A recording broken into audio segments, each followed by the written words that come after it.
good evening, or good night wherever you are in the world. If you're listening to this while the room around you has grown quiet, the lights dimmed, and the noise of the day has finally loosened its grip, then you're exactly where you need to be. Before we begin, take a small moment. Adjust your pillow. Let your shoulders sink just a little deeper. There's nothing you need to do tonight except listen. Now I'd like to invite you to travel back, not to a fantasy world, but to a time that was very real and yet feels strangely distant. Victorian England. A world of gaslight and fog, of crowded streets and silent drawing rooms, of strict manners on the surface and deep uncertainty underneath. Tonight's story is about habits, not the dramatic moments of history, not queens or wars or revolutions, but the small everyday routines that shaped how people lived, how they dressed, how they visited one another, how they feared illness, and how they understood death. Many of these habits may sound strange to us now. Some may even feel unimaginable. But they were not born from eccentricity. They were born from survival, from social pressure, from a world changing faster than the human body and mind could easily adapt to. As we move through this story, imagine that you are not observing from the outside. Imagine that you are simply living a single day in that world from morning to night, carrying its rules quietly the way people always do. And if at any point a detail makes you pause or a custom feels oddly familiar, you don't need to analyze it. Just notice it. Before we go on, I'd love to know, where are you listening from tonight?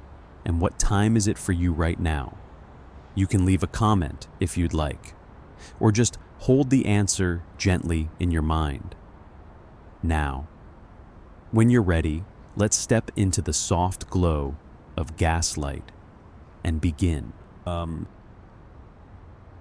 In Victorian society, the body was never considered a finished thing. Before an individual could enter public life, before walking into the street, attending a gathering, or even receiving visitors at home, the body itself had to be made acceptable. This process was neither casual nor optional. It was understood as a necessary transition between the private self and the public role one was expected to perform. Clothing was not simply worn as a matter of convenience or personal taste. It was applied deliberately with the same seriousness one might apply to preparing legal documents or observing religious rites. In Victorian society, appearance functioned as a form of social literacy. One's body, once dressed, communicated information long before any words were spoken. It signaled class position, moral reliability, gender expectations, and one's understanding of social boundaries. A properly prepared body demonstrated that the individual knew how to exist within the shared rules of public life. An improperly prepared one suggested carelessness, ignorance, or even moral failure. This is why clothing was treated as a system rather than a collection of garments. Each layer served a specific purpose, not only in shaping the body, but in shaping perception. Undergarments corrected posture and proportion. Outer garments signaled formality or informality, propriety or intimacy. Together, they transformed the body into something legible to others, something that could be quickly assessed and placed within the social order. The rules governing this transformation were rarely written down, yet they were widely understood. They were learned through observation, instruction, and correction rather than formal education. Children absorbed them by watching adults. Women learned them through family guidance and social reinforcement. Men learned them through professional and public expectations. Violations were noticed immediately, even if they were not openly criticized. Social disapproval often arrived silently through exclusion or diminished respect, rather than explicit condemnation. The act of dressing, therefore, was not merely personal. It was performative in the strictest sense. It marked the moment when the private individual agreed to participate in public society under its terms. Until the body was properly arranged, one was not fully present in the social world. To appear without this preparation was to blur the boundary between private and public life in a way that made others uncomfortable. This insistence on bodily preparation was intensified by the conditions of the 19th century. Rapid urbanization brought strangers into close contact with one another. Traditional community knowledge, who someone was, where they came from, what they believed, could no longer be assumed. In this environment, the body became a substitute for familiarity. Clothing provided immediate visible cues that allowed people to categorize one another quickly and safely. As a result, the acceptable body was one that conformed visibly to expectation. It was controlled, restrained, and predictable. The discipline imposed by clothing reassured others that the individual wearing it was also disciplined internally. In this way, the reshaping of the body was inseparable from the maintenance of social trust. To look correct was to be trusted. To look incorrect was to invite suspicion. Thus, before stepping into public life, the body had to be made acceptable, not because society valued appearance for its own sake, but because appearance had become a crucial tool for managing uncertainty. Clothing corrected the body, disciplined it, and reshaped it, but more importantly, it translated invisible social rules into a visible, enforceable form. To understand the habits of the Victorian era, one must begin not with public spectacle, but with private routine. The most revealing transformations took place in the quiet of the bedroom, in the early hours of the day, when the individual prepared to move from private existence into public visibility. In the 19th century, the natural body was often viewed as insufficient in its unaltered state. Particularly for women, the body was treated as something provisional, something that required refinement before it could be presented to society. Clothing was the mechanism through which this refinement occurred. Layer by layer, fabric and structure translated social expectations into physical form. The corset occupied a central role in this process. Contrary to many modern assumptions, the corset was not typically experienced as an instrument of sudden or dramatic suffering. For most women, it was introduced gradually, often beginning in adolescence, and adjusted incrementally over time. By adulthood, it had become a familiar presence. Its pressure-shaped posture narrowed the waist and altered breathing patterns. But these effects developed slowly enough that they ceased to feel extraordinary. What is essential to understand is not simply the physical function of the corset, but its psychological normalization. Victorian women did not generally wake each morning believing themselves to be oppressed by their clothing, because oppression, when normalized and gradual, rarely announces itself as such. The corset was not experienced as an external force imposed anew each day, but as an expected part of becoming presentable. It was learned early, introduced slowly, and reinforced consistently until it ceased to feel remarkable. By adulthood, many women could not easily imagine their public selves without it.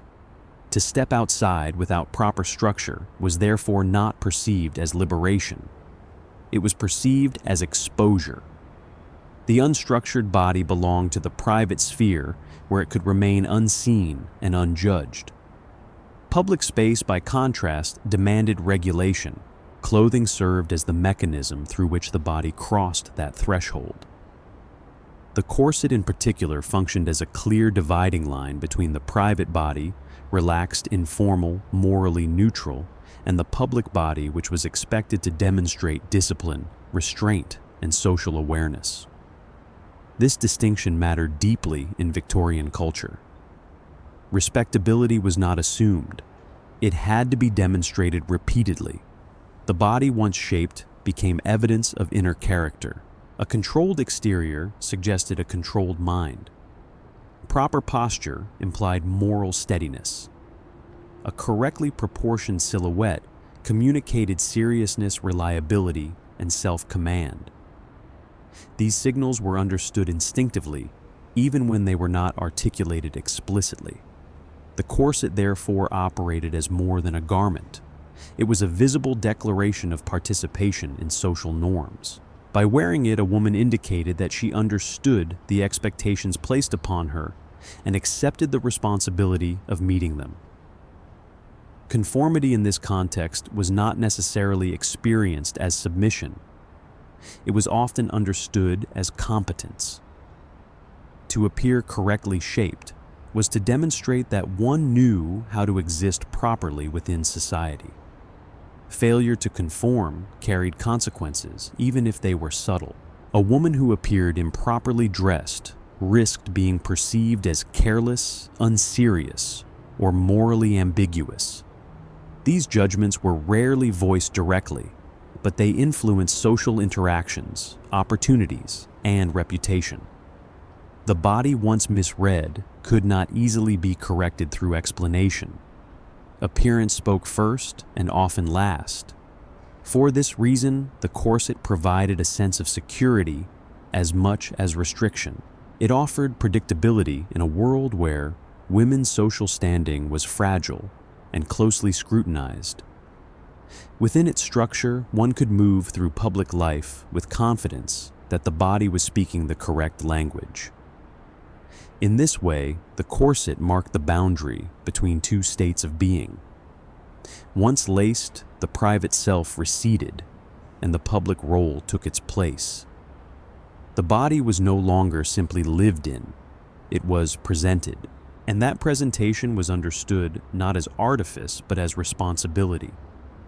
To be correctly shaped was to be socially legible, and in Victorian society, legibility was not merely a matter of appearance, it was a prerequisite for belonging.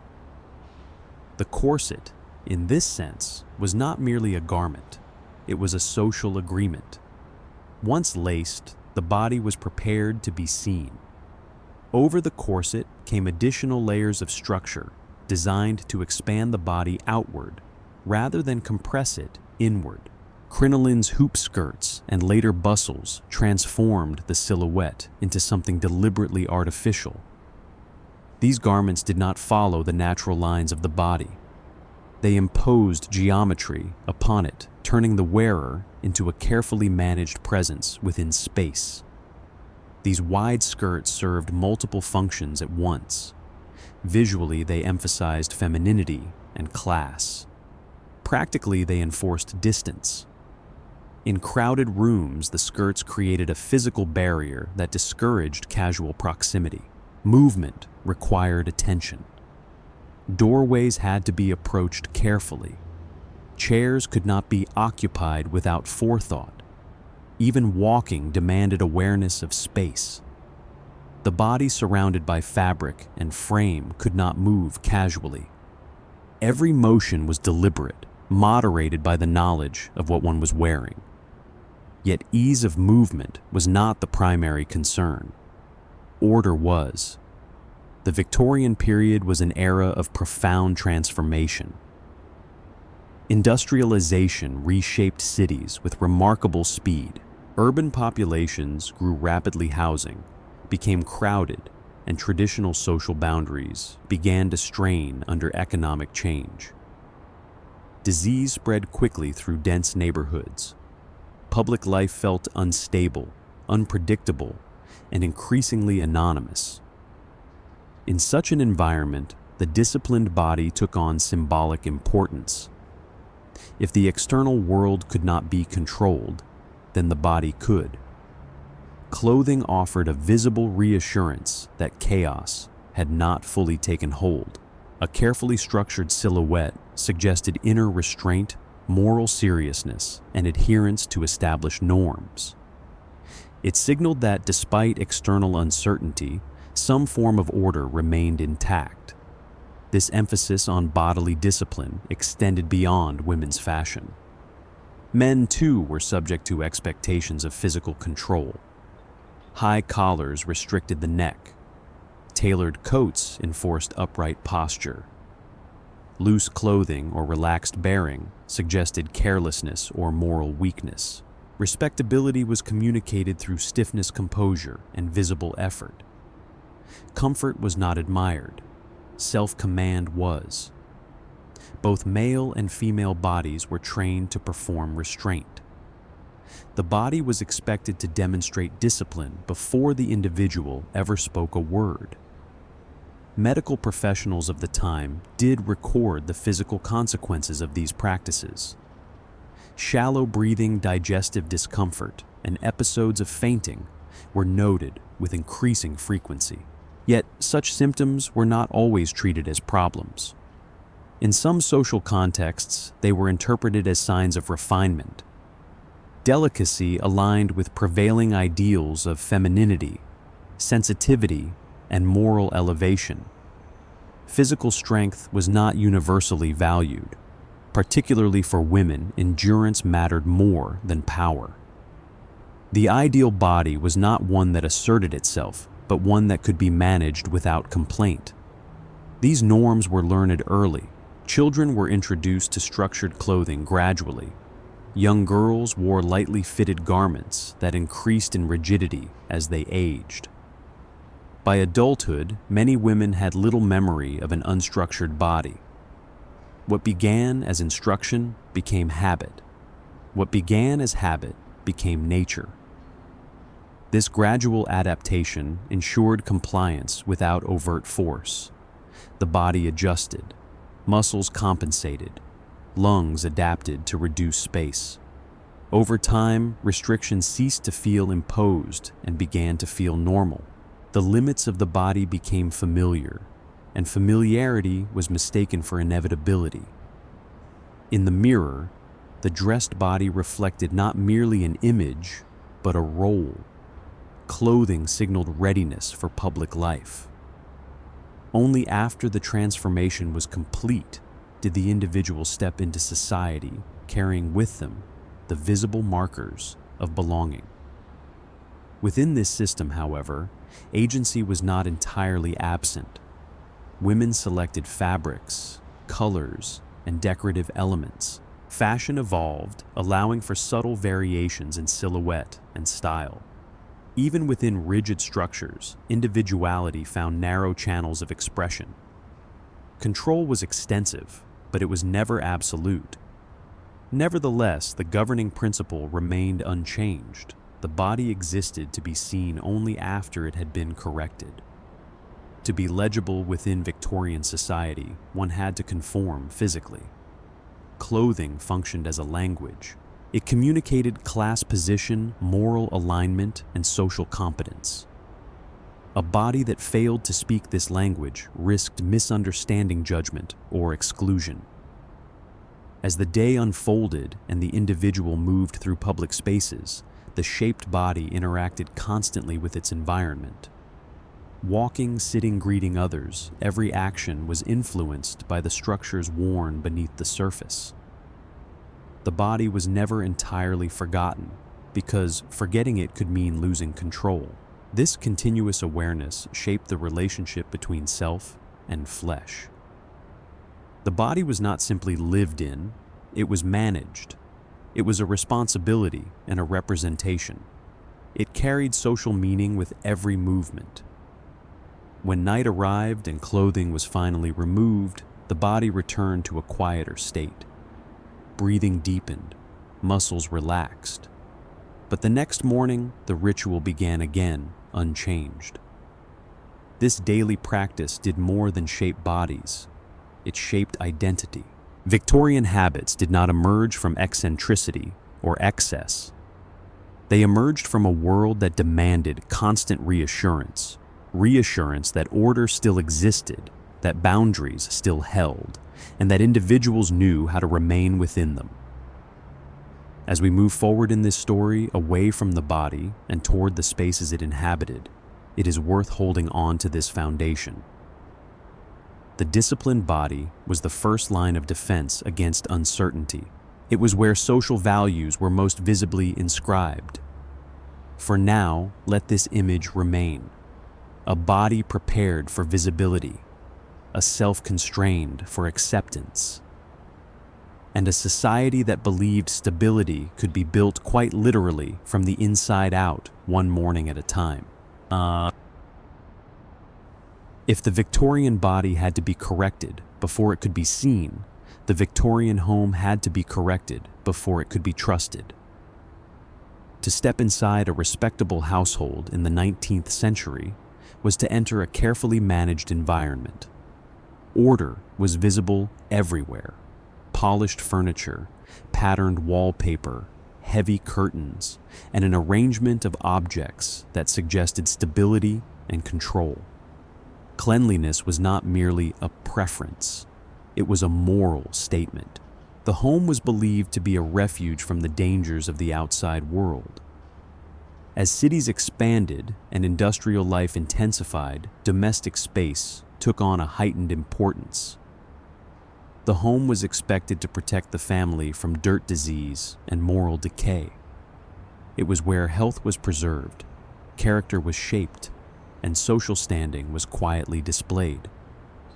Yet the very strategies used to create this sense of safety often concealed dangers that were poorly understood at the time. Victorian ideas of cleanliness were shaped by both scientific uncertainty and cultural anxiety. Germ theory had not yet been fully accepted for much of the century. Illness was commonly attributed to miasma bad air, arising from decay filth or stagnant environments. As a result, visual cleanliness became synonymous with health. If a space looked clean, orderly, and well ventilated, it was assumed to be safe. This assumption guided countless domestic decisions. Wallpaper, for example, became a central feature of the Victorian interior. Advances in printing technology made decorative wall coverings more affordable and widely available. Homes that once displayed bare plaster or simple paint now featured elaborate patterns in rich colors. Floral motifs, geometric designs, and intricate repeats transformed rooms into expressions of taste and refinement. Wallpaper was not merely decorative. It was believed to contribute to hygiene. Smooth patterned surfaces were thought to trap fewer impurities than rough, cracked walls. A well-papered room signaled care, attention, and modernity. It suggested that the household was aligned with contemporary ideas of progress and cleanliness. But beneath these patterns lay an invisible problem. Many of the pigments used in Victorian wallpapers contained substances that were toxic to the human body.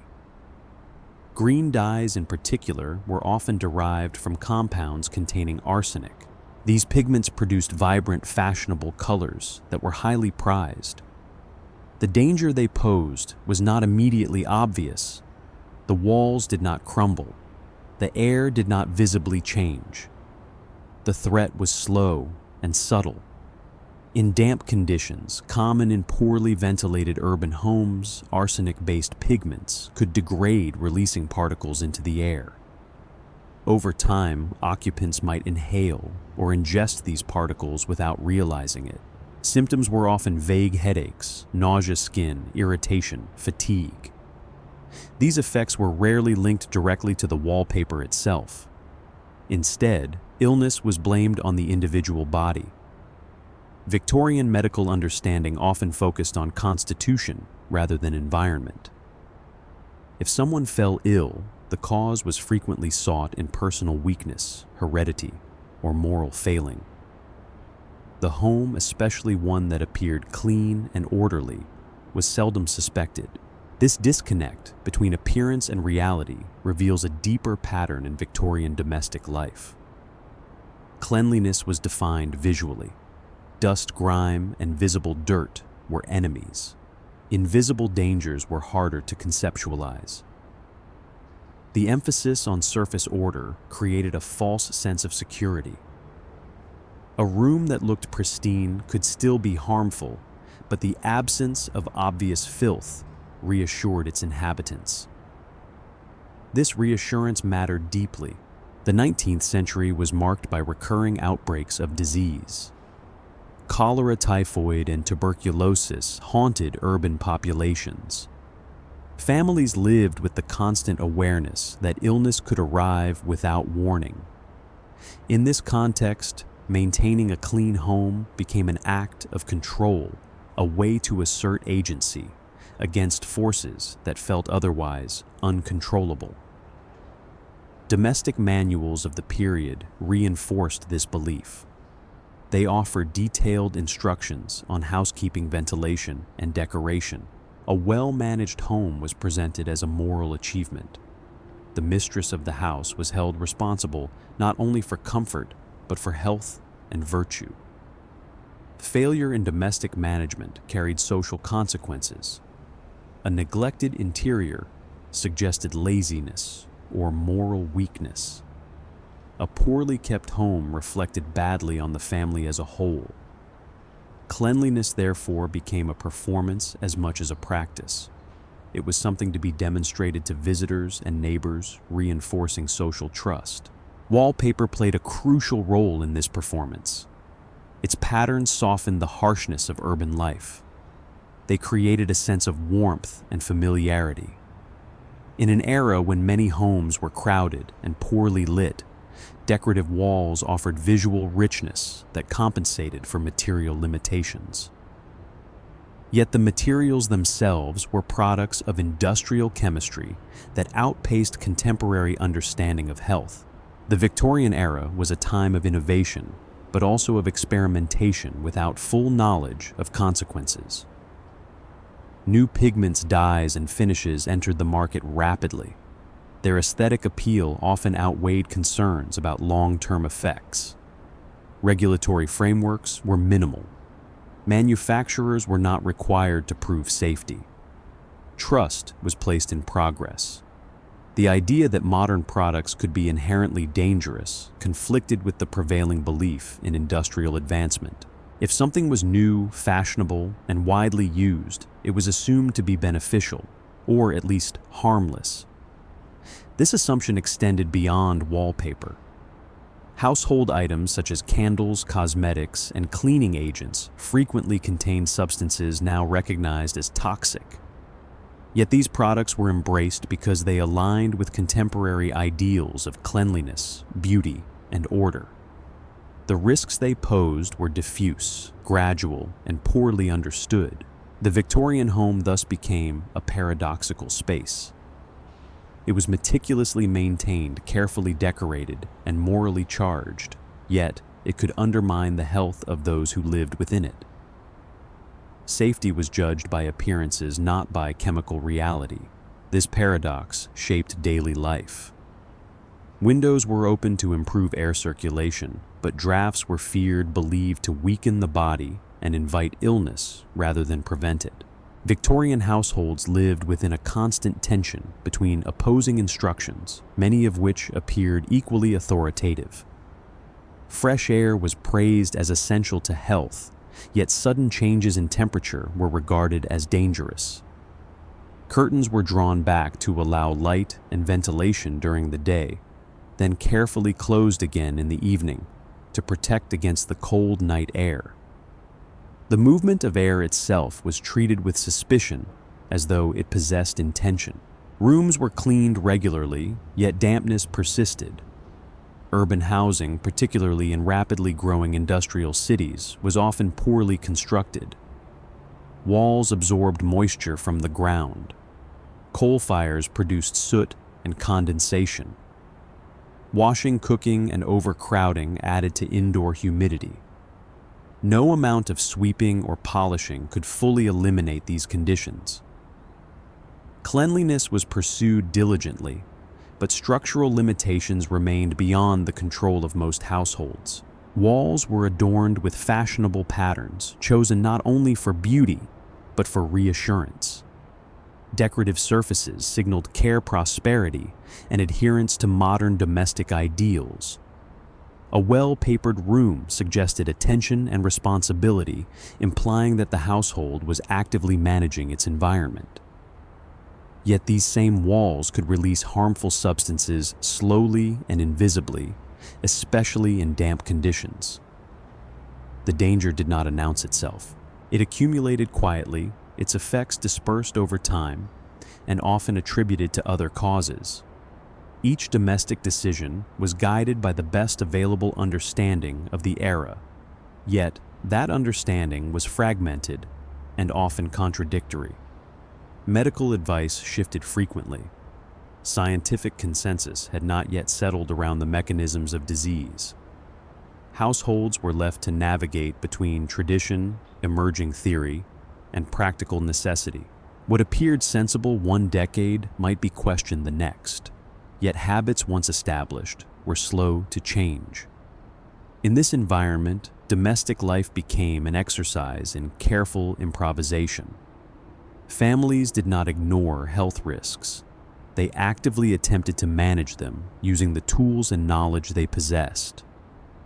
The tragedy lay not in negligence, but in the limits of comprehension. Invisible dangers remained invisible, while visible order continued to offer comfort and confidence. Importantly, these practices were not the result of ignorance in a simplistic sense. Victorian households operated within the limits of contemporary knowledge. Scientific debates about disease causation were ongoing. Environmental health was an emerging field, not a settled one. The home became a testing ground where theory met lived experience. Gradually, concerns began to surface. By the latter part of the century, some physicians and reformers questioned the safety of certain wallpapers and pigments. Reports circulated linking arsenic exposure to chronic illness. Public awareness grew slowly, unevenly, and often met resistance from manufacturers. Change, when it came, was incremental. Even as evidence accumulated, the visual language of cleanliness retained its power. People continued to trust what they could see. A room that looked orderly felt safe, regardless of what might linger in the air. This reliance on appearance over substance mirrors the bodily discipline explored in the previous chapter. Just as the shaped body reassured society of moral order, the decorated home reassured families of physical safety. In both cases, visible control substituted for genuine understanding. Yet within this system, individuals did what they could. Households adapted not in dramatic gestures, but through a series of small, continual adjustments that reflected both concern and uncertainty. Windows were opened more frequently, sometimes daily, in an effort to refresh the air, even as family members debated how long they should remain open and at what hour. Morning air was often considered safer than evening air. Midday ventilation was preferred to nighttime exposure. These practices varied from household to household, shaped by personal experience advice from acquaintances and fragments of medical opinion encountered through newspapers and pamphlets. Wallpapers were sometimes replaced when illness lingered without clear explanation. If headaches persisted, if fatigue became chronic, if children failed to thrive, the walls themselves could become suspect. Yet replacement was rarely immediate or decisive. Decorative materials were costly, and the connection between wallpaper and illness remained uncertain. Removal often occurred alongside other changes. New curtains altered cleaning routines, different arrangements of furniture as part of a broader attempt to restore balance rather than as a targeted solution. Advice columns played an increasingly prominent role in shaping domestic behavior. Newspapers and household manuals offered guidance on ventilation decoration and hygiene, often written with confidence but grounded in incomplete or competing theories. One column might urge constant airflow, while another warned against drafts. Some advised removing heavy furnishings to prevent the accumulation of impurities. Others emphasized warmth and enclosure, as safeguards against weakness. Readers were left to interpret these recommendations, selectively combining them with tradition and intuition. As a result, domestic management became an ongoing negotiation rather than a fixed system. The home was not a static environment governed by rigid rules, but a responsive space that evolved in reaction to health, weather, and circumstance. Families experimented cautiously, retaining practices that seemed beneficial and abandoning those that appeared harmful, even when the reasoning behind these decisions remained unclear. What remained constant was the intensity of investment. The pursuit of health was taken seriously, woven into daily routines and long-term planning. Domestic labor carried emotional weight, particularly for women who were widely held responsible for the physical and moral well-being of the household. Effort was equated with care and vigilance with virtue. To adjust the home was to act to demonstrate responsibility in the face of uncertainty. Even when outcomes were ambiguous, the act of adaptation itself offered reassurance. Change suggested agency. It affirmed that something was being done, even if the precise effects could not be measured. In this way, the domestic sphere remained dynamic and attentive, shaped by the belief that health could be protected through diligent observation and constant adjustment, even when the path towards safety remained indistinct. This responsiveness did not eliminate risk, but it reveals a society actively engaged with the limits of its knowledge. The Victorian home was not a place of passive tradition.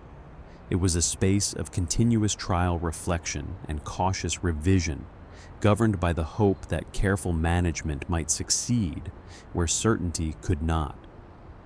The Victorian home was not a place of negligence. It was a place of effort. Every polished surface, every patterned wall represented labor and intention. The tragedy lay not in indifference, but in misplaced confidence. The belief that cleanliness, once achieved, visually guaranteed safety, proved to be a fragile one. As evening fell and families gathered within these carefully maintained rooms, they did so with genuine faith in their surroundings. The home was where one could rest, protected from the chaos of the city beyond the door. That this protection was sometimes illusory does not diminish the sincerity of the effort. It underscores the complexity of living in a world where knowledge was partial and risk often invisible. In time, scientific understanding would change. Germ theory would reshape ideas of hygiene. Regulations would limit the use of toxic materials. The relationship between cleanliness and safety would be redefined. But during much of the Victorian era, the home remained a space where order was visible, reassuring, and deeply trusted, even when it could not fully deliver the safety it promised. As we move forward in this story, the focus will shift from private interiors to the broader public environment. Yet, the lesson of the Victorian home remains essential. Safety, when judged by appearance alone, can be dangerously incomplete. For now, let this image linger. A carefully decorated room, walls patterned with care, air that feels clean though it cannot be seen, and a household resting within it, confident that order, once established, will be enough. In the Victorian imagination, danger did not always arrive with a face. It drifted, it lingered, it moved through streets and rooms without warning, carried not by touch but by atmosphere. Disease in this understanding was not something one caught from another person, so much as something one entered, an invisible presence that settled into the lungs, weakened the body, and revealed itself only after it had already taken hold. This belief shaped daily life in ways that were subtle, persistent, and deeply influential.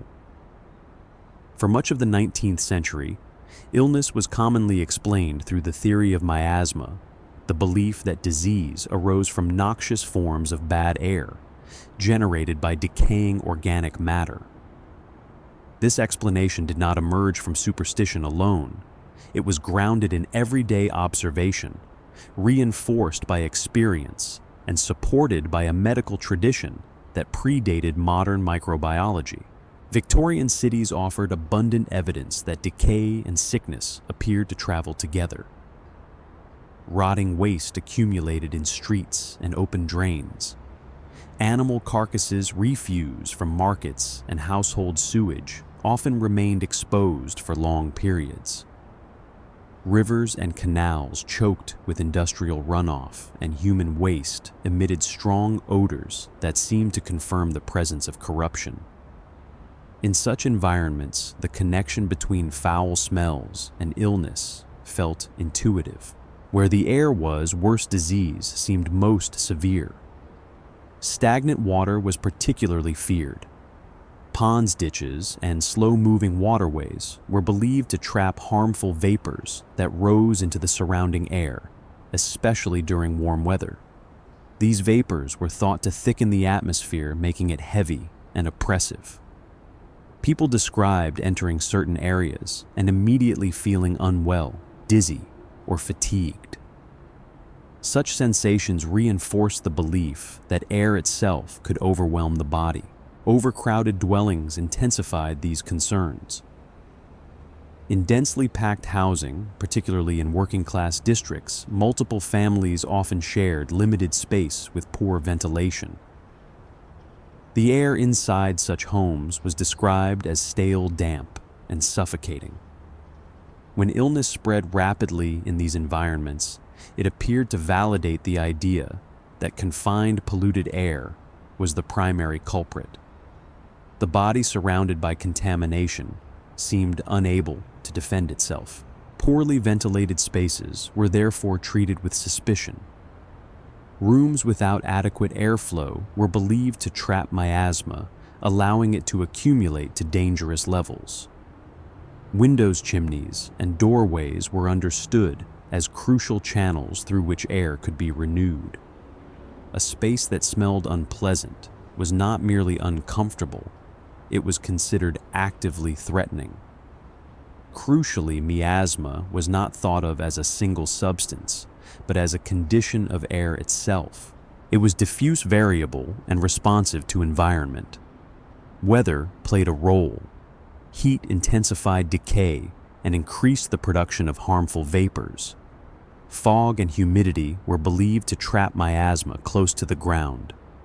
Sudden changes in temperature were thought to disturb these vapors, spreading them unpredictably. Because miasma could not be seen, sensory experience became the primary means of detection. Smell in particular was treated as a diagnostic tool. A strong or unfamiliar odor suggested danger. Even in the absence of visible filth, a feeling of heaviness in the air or a sudden discomfort upon entering a space could be interpreted as a warning. The body itself was trusted to sense what the eye could not. This reliance on sensory perception made miasma theory persuasive. It aligned with lived experience.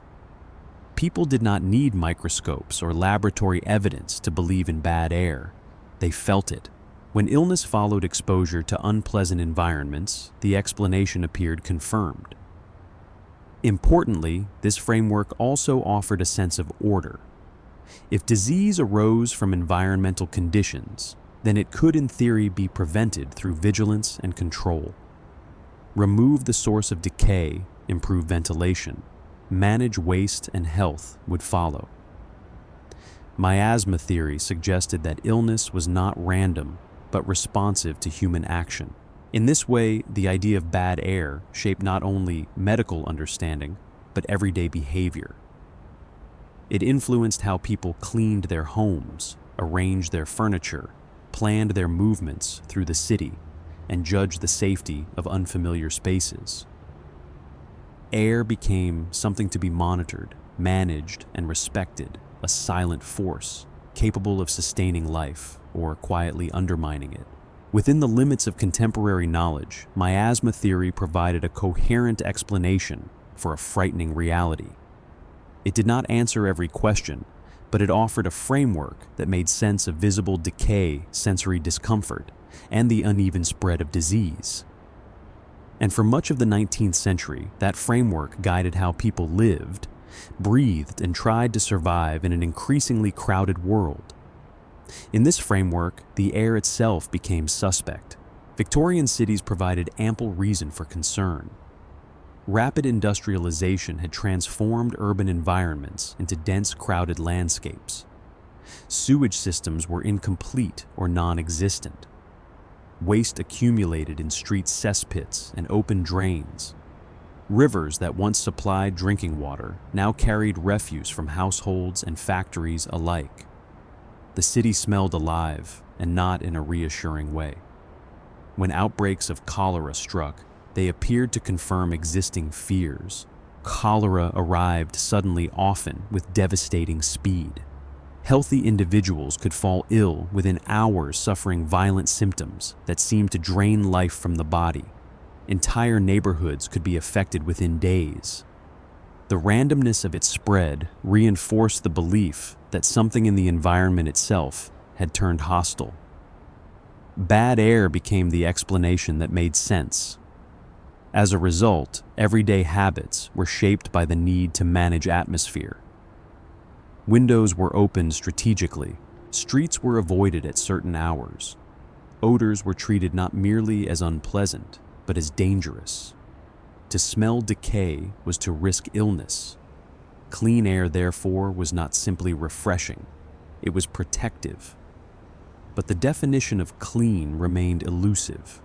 Freshness was associated with movement, yet movement was also feared. A breeze could be beneficial, but a draft was thought to shock the body, weakening its defenses. Warm, stagnant air was dangerous, but sudden cold was believed to invite illness. The ideal atmosphere was carefully balanced, circulated, but not disturbed, refreshed, but not abrupt. This delicate management extended into the home. Rooms were ventilated cautiously. Fireplaces were kept burning to draw air upward and prevent stagnation. Curtains were adjusted to regulate exposure. Airing out bedding and clothing became routine, not only for cleanliness, but to dispel whatever invisible forces might have settled into the fabric overnight. The body, in turn, was expected to adapt.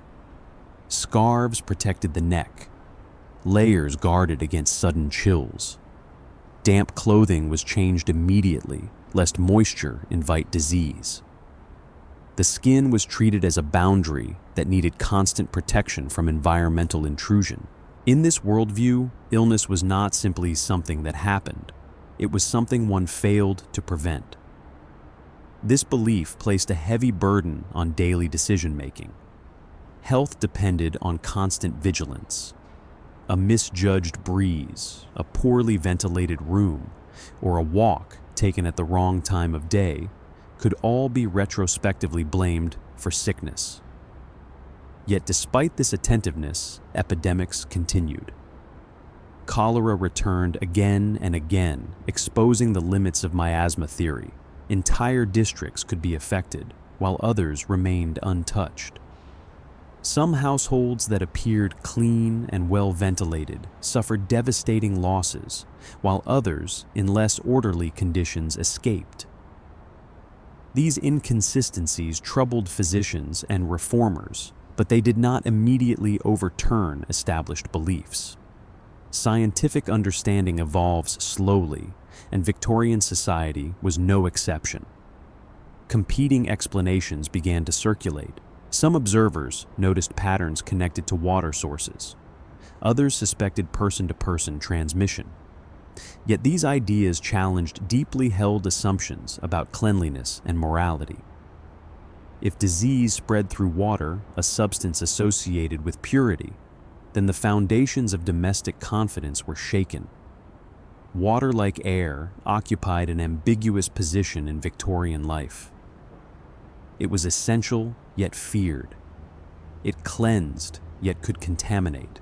Drinking water was often drawn from rivers or pumps whose sources were poorly understood. Boiling water was not universally practiced. Many people trusted water that appeared clear and tasted acceptable. When cholera outbreaks were linked to specific water supplies, the implications were unsettling. The enemy was not foul-smelling air, but something far more ordinary and intimate. The act of drinking itself became suspect. This realization did not immediately reshape habits. Miasma theory remained influential because it aligned with visible experience. Filth smelled bad. Decay was obvious. Water, by contrast, could look harmless even when it was not. Accepting waterborne disease required trusting patterns and data over sensory evidence, a shift that took time. During this period of uncertainty, households continued to adapt using the framework they understood. Air was managed meticulously. Streets were cleaned to reduce odor. Public health reforms focused on drainage waste removal and ventilation. These efforts were not misguided. Many did improve living conditions, but they addressed the problem, indirectly reinforcing the belief that atmosphere was the primary threat. The fear of bad air extended beyond disease into moral life. Certain neighborhoods were described as unhealthy, not only because of sanitation, but because of the people who lived there. Poverty, overcrowding, and vice were thought to produce miasma of both physical and moral kinds. Clean air became associated with respectability, while foul air marked social danger. This moralization of atmosphere influenced urban planning and social policy. Parks were promoted as lungs of the city. Open spaces were believed to cleanse both bodies and minds. Fresh air was seen as restorative, capable of counteracting the corrupting influence of dense urban life. Yet access to fresh air was uneven. The poor often lived in the most crowded and poorly ventilated conditions. Their exposure to disease was higher, but their suffering was frequently interpreted as a consequence of personal or moral deficiency rather than environmental injustice. Once again, appearance shaped judgment. As scientific debate continued, habits persisted. People trusted what they could feel. They opened windows when rooms felt heavy. They avoided areas that smelled unpleasant. They believed that cleanliness of air could be achieved through diligence and awareness. These practices created a sense of agency in a frightening world. To manage air was to manage risk. It allowed individuals to believe that illness could be prevented through proper behavior. Even when outcomes contradicted expectations, the framework remained intact because it offered meaning. Eventually, evidence accumulated that challenged miasma theory more directly. Investigations into cholera outbreaks revealed connections between contaminated water and disease spread. These findings did not immediately erase older beliefs, but they introduced doubt. Doubt, however, does not dismantle habit overnight. For many Victorians, air remained the primary concern long after new explanations emerged. The language of miasma persisted in public discourse, shaping attitudes toward cleanliness and health well into the later decades of the century. This coexistence of old and new ideas created a layered understanding of disease. People acted on multiple theories, simultaneously hedging their behavior to cover all possibilities. Windows were opened, water sources were questioned, streets were cleaned, homes were rearranged.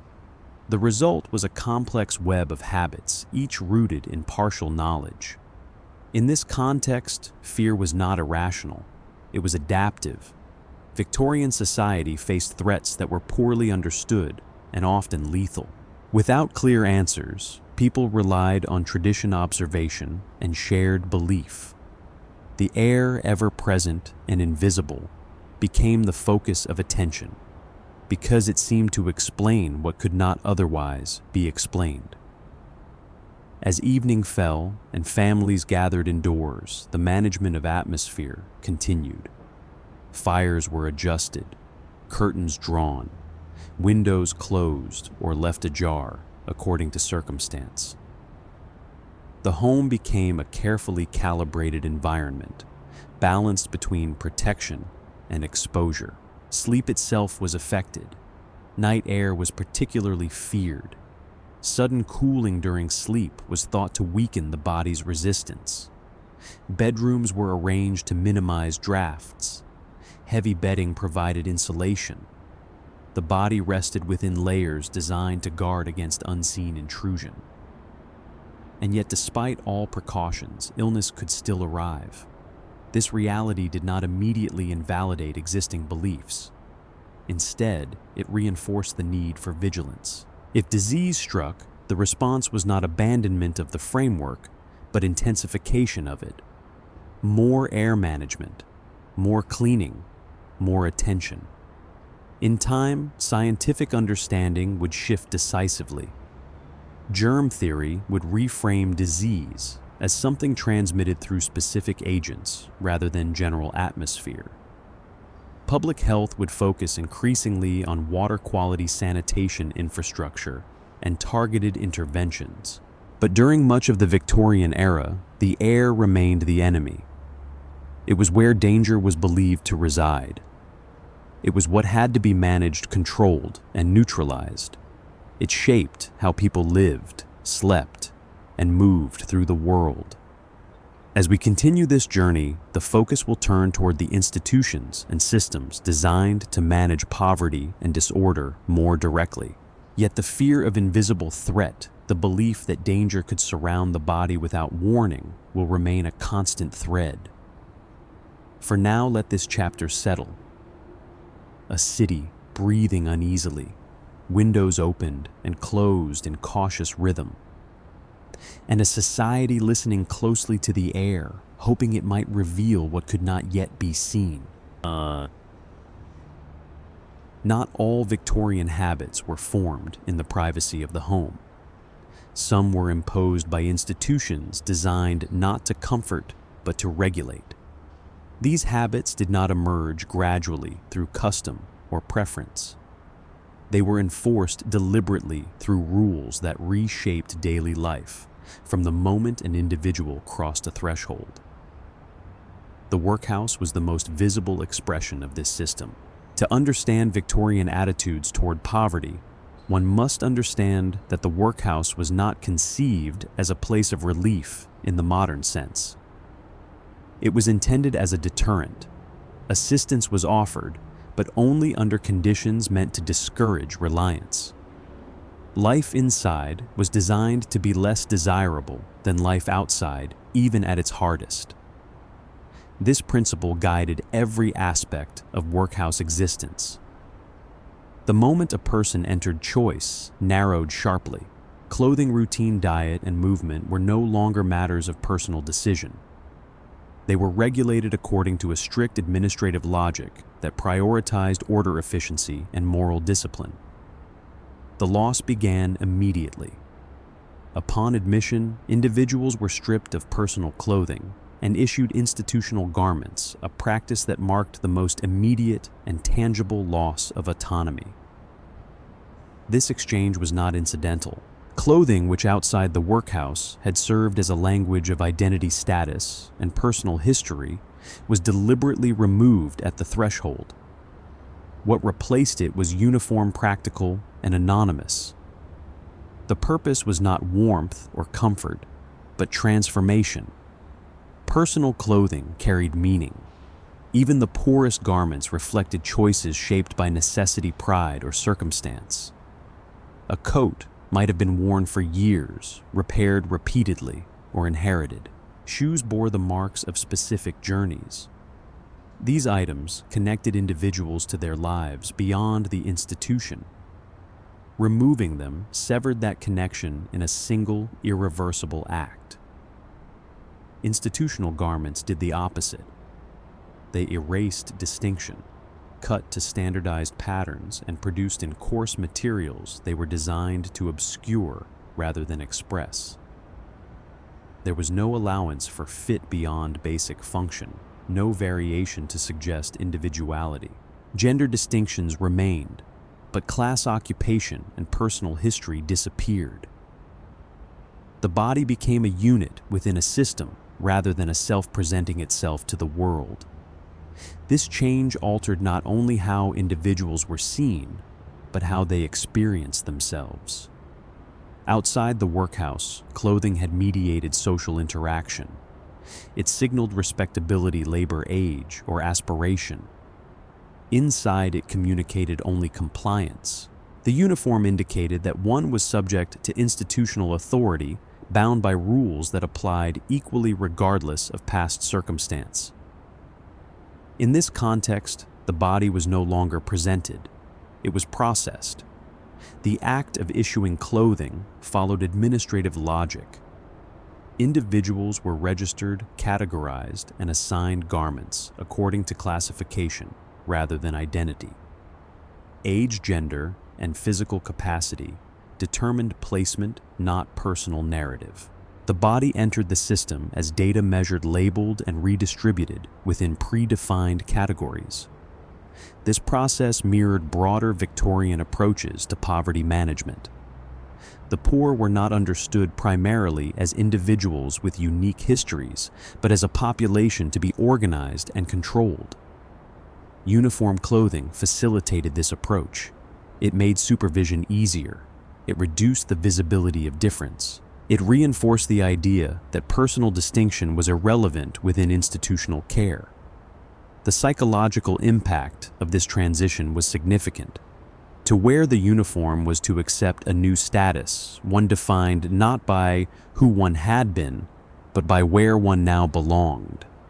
Shame was not always imposed directly.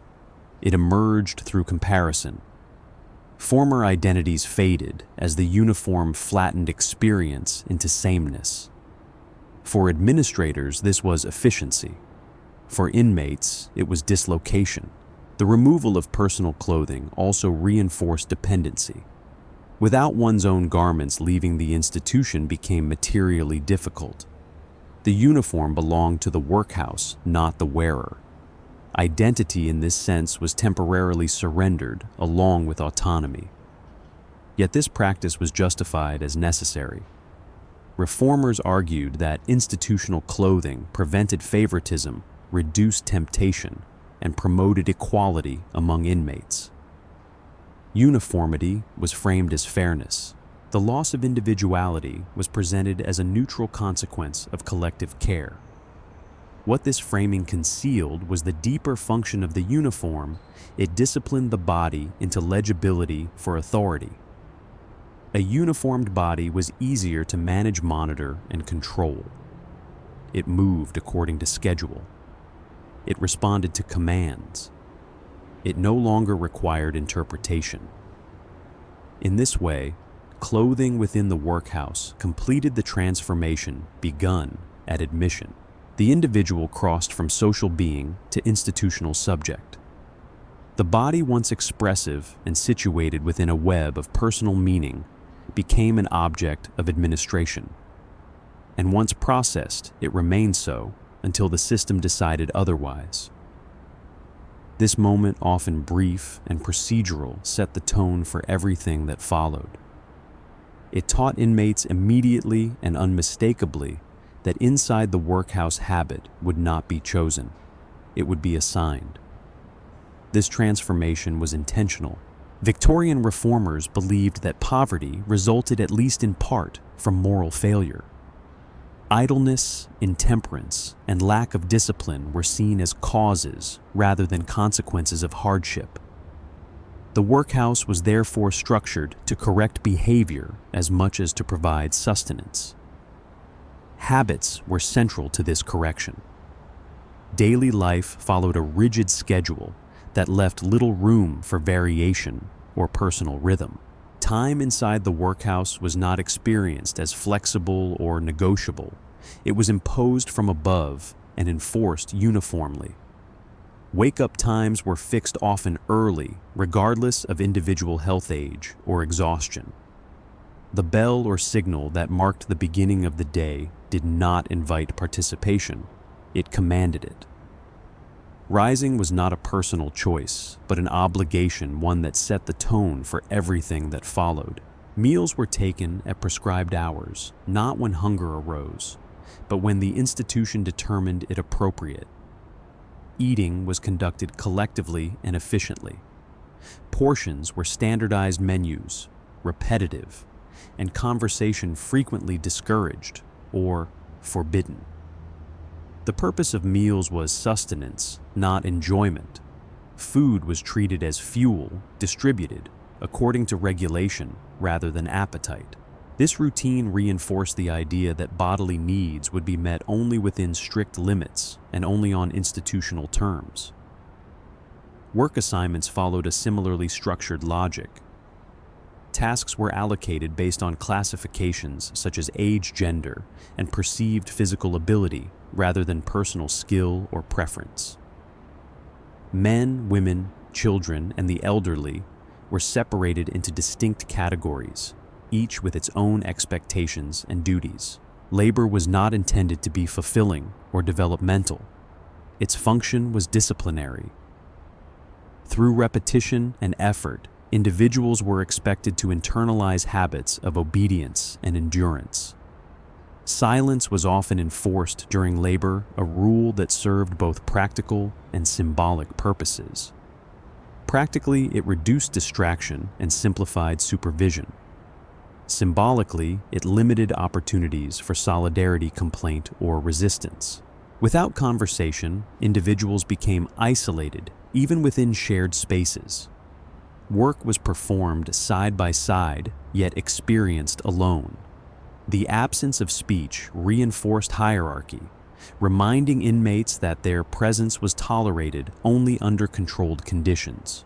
Even leisure, when permitted, was regulated. Free time did not mean freedom. Recreation was scheduled, supervised, and limited in scope. Activities were chosen for their perceived moral value rather than enjoyment. Idleness was viewed with suspicion, associated with the very behaviors the institution claimed to correct. Rest existed only as a pause between obligations, never as a right in itself. This regulation of time reshaped perception.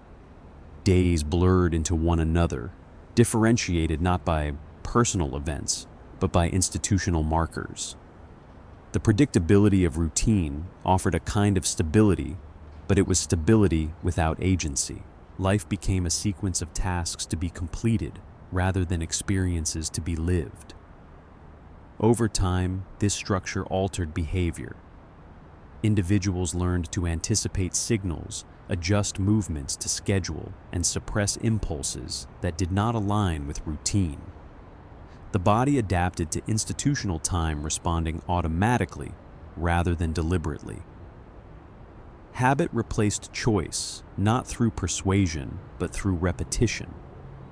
In this way, the workhouse did more than provide shelter or food. It reorganized existence itself.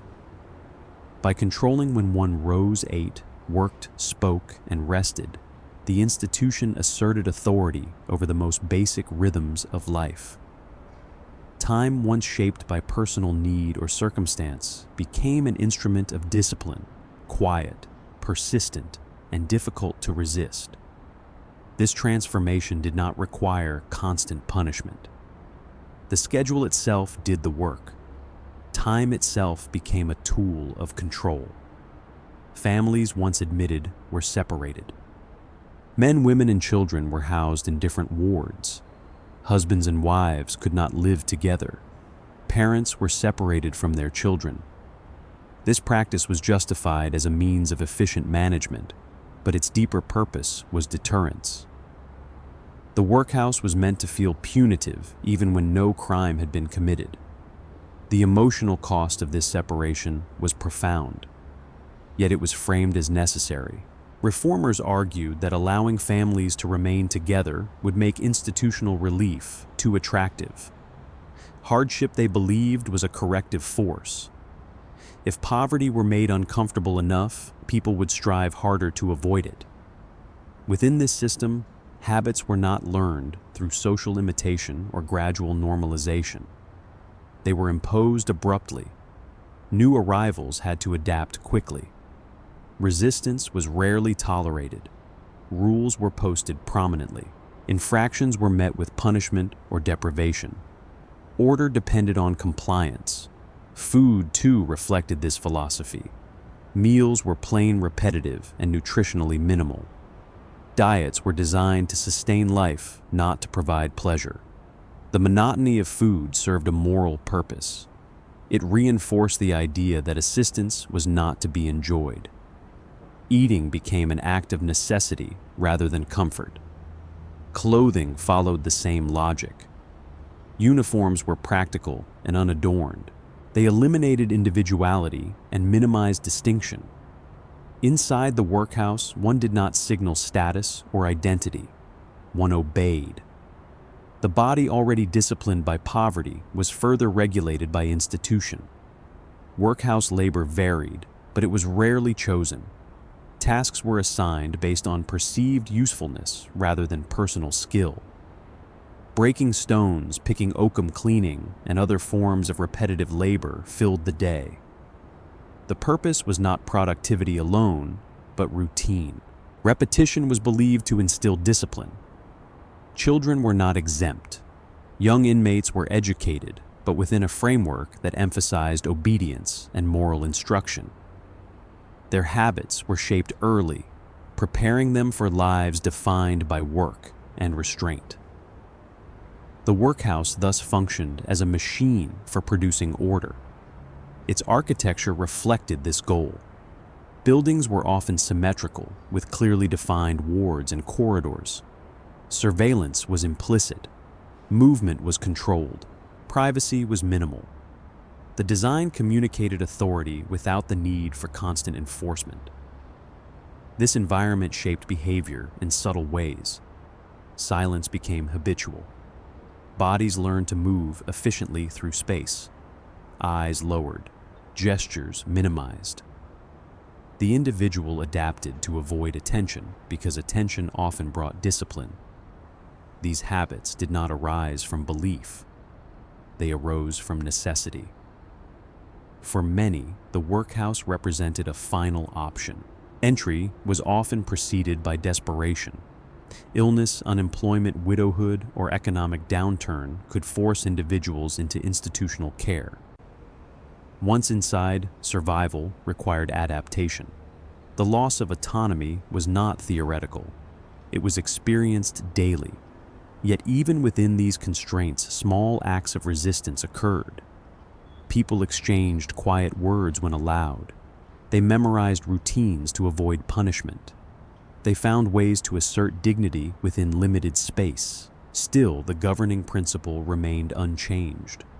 The workhouse was not designed to restore individuals to comfort. It was designed to regulate poverty as a social problem. Habits were enforced not for the well-being of the individual, but for the stability of society. This distinction is crucial.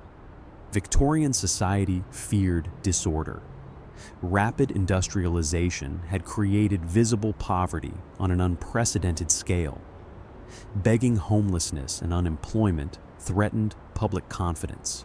The workhouse offered a visible solution, a place where the poor could be contained, classified, and managed.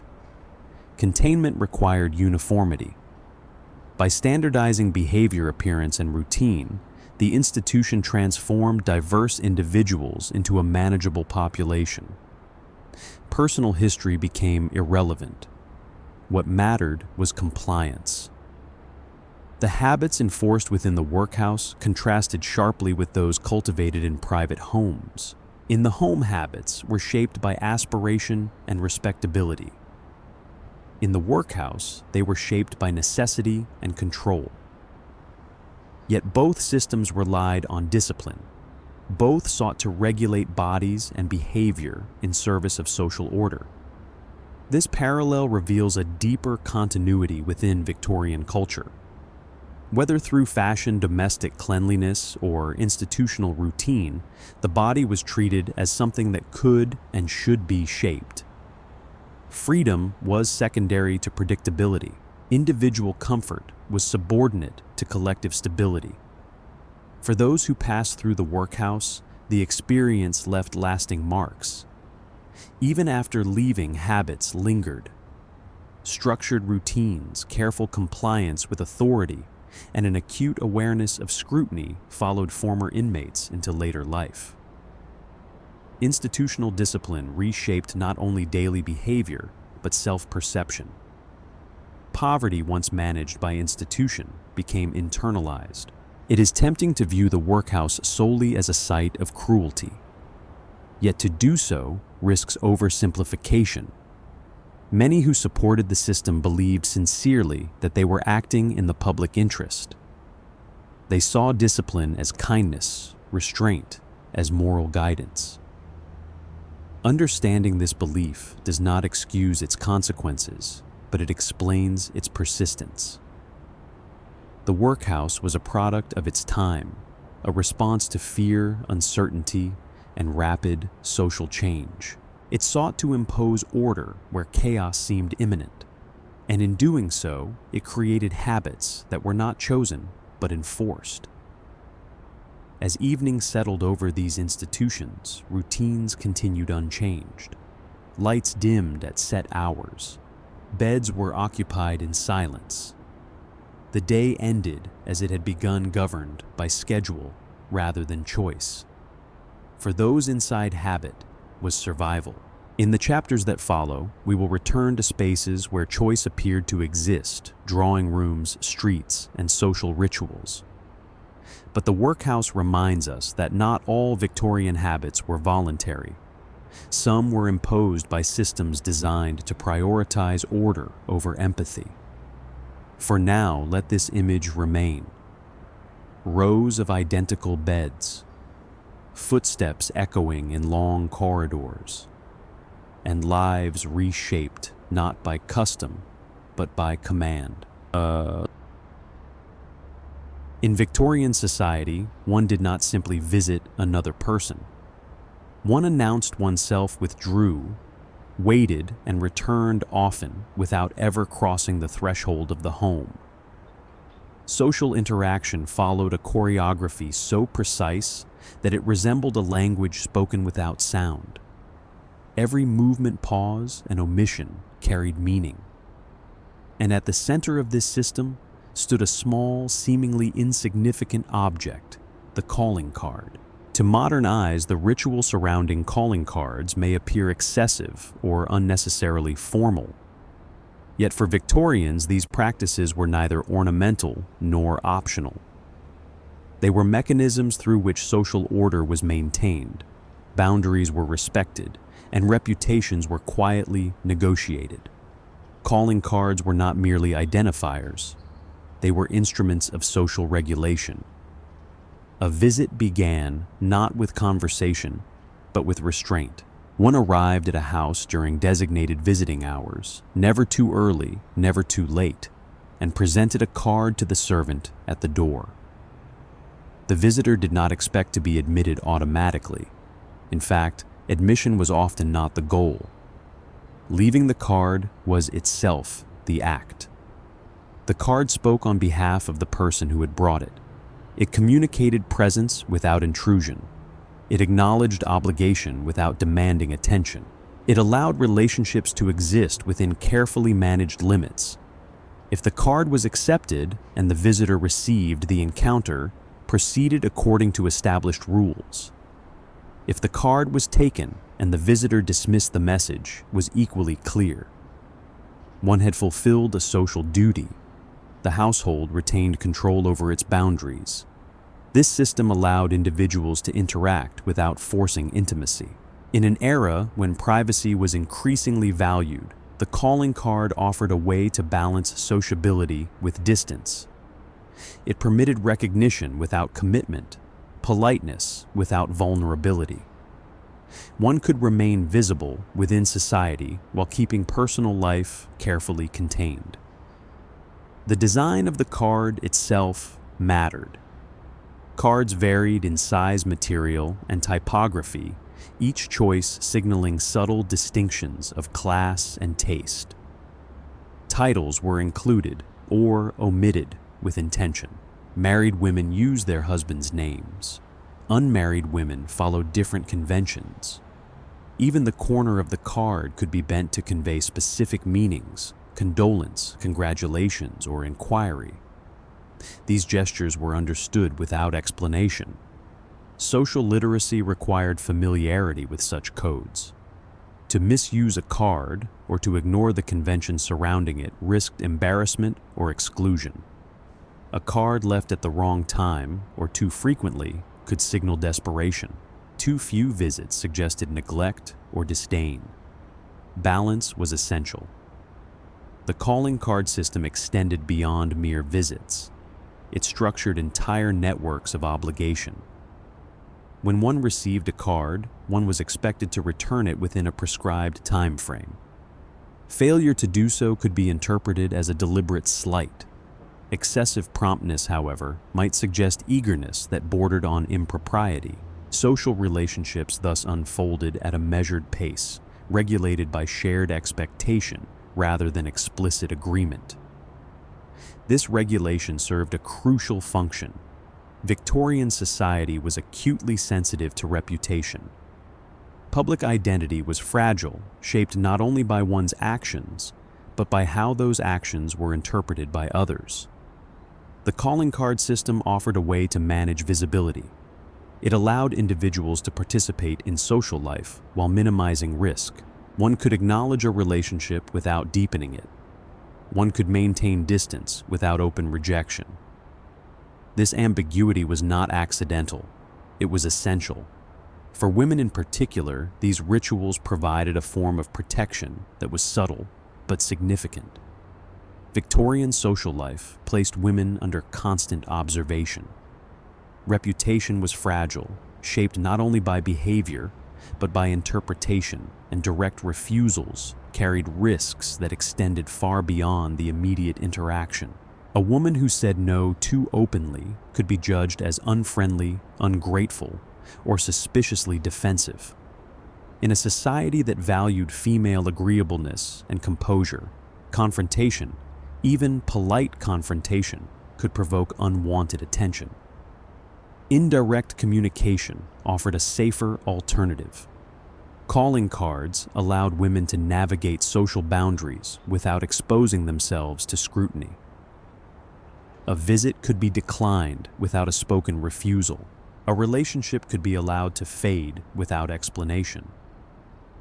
By accepting a card without returning it, or by returning it without requesting entry, a woman could signal distance while maintaining outward politeness. The absence of response conveyed meaning without requiring justification. This silence was not passive. It was strategic. Victorian women were expected to manage social harmony while avoiding overt displays of authority. Etiquette provided a socially sanctioned framework through which boundaries could be enforced discreetly. Decisions were communicated through timing rather than language, through omission rather than assertion. This method allowed women to protect their privacy without violating expectations of modesty or restraint. The value of this system became especially apparent in situations involving unwanted attention. Persistent visitors, ambiguous acquaintances, or socially inconvenient connections could be managed without confrontation. Repeated cards could be met with delayed responses. Invitations could go unanswered. No explanation was required because none was demanded. The rules themselves carried the message. In this way, etiquette functioned as a shield. It redistributed power away from direct speech, which often favored those with greater social authority, and toward controlled absence.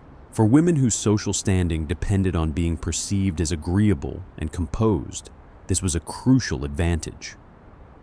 Silence allowed autonomy without exposure. It enabled refusal without accusation. At the same time, this protection came with limitations. Because boundaries were enforced indirectly, they could also be misunderstood or ignored. Ambiguity protected reputation, but it could prolong unwanted situations. Yet for many women, this ambiguity was preferable to the risks of clarity. Declining a visit, therefore, was not an act of rudeness. It was an act of self-preservation. Silence spoke sufficiently because it was embedded within a shared system of understanding. Those who knew the rules recognized its meaning.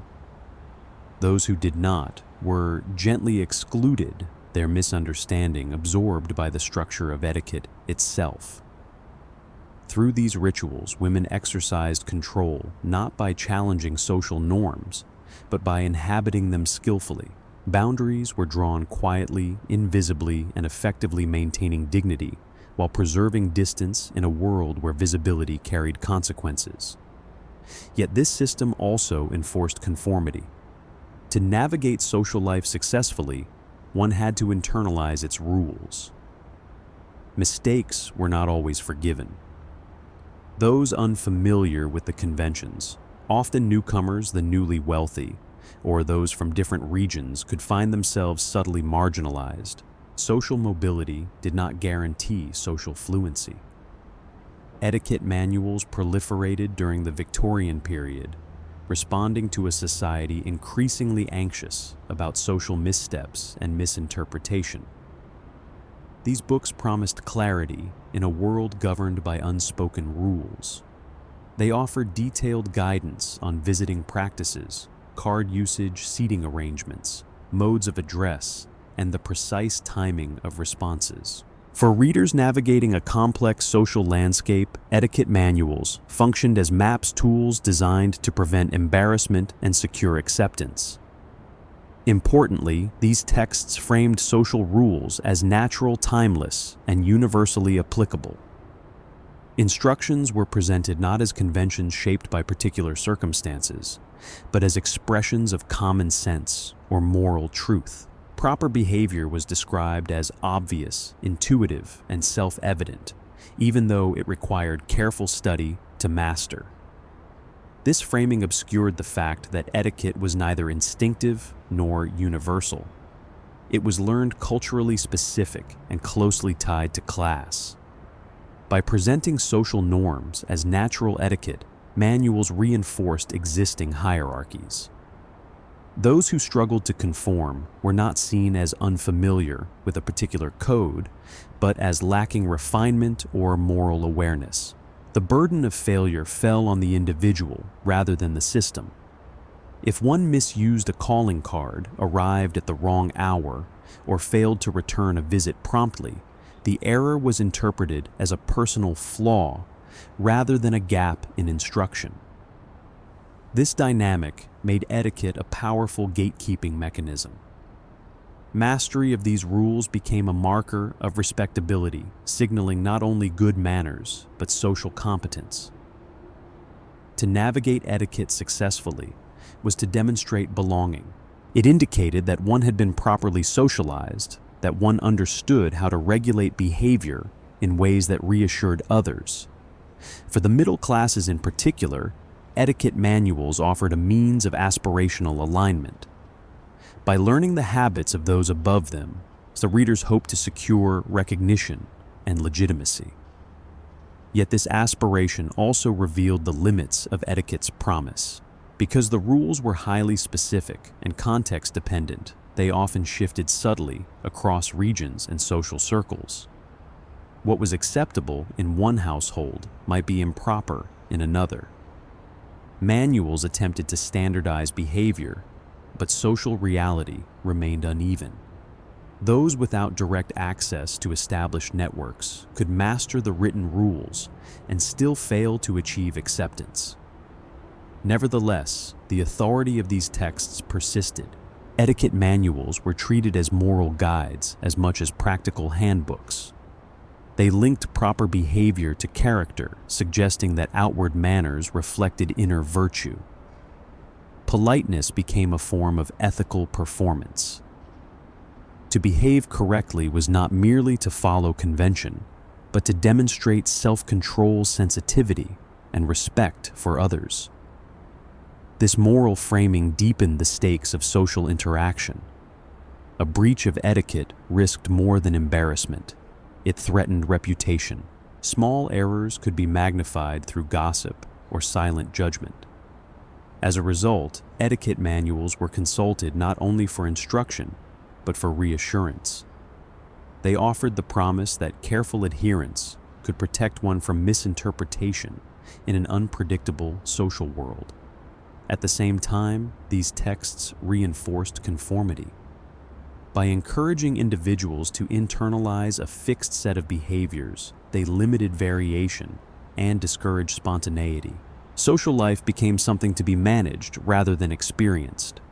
Interaction followed scripts designed to minimize uncertainty. In this way, etiquette manuals did more than describe Victorian society. They helped produce it.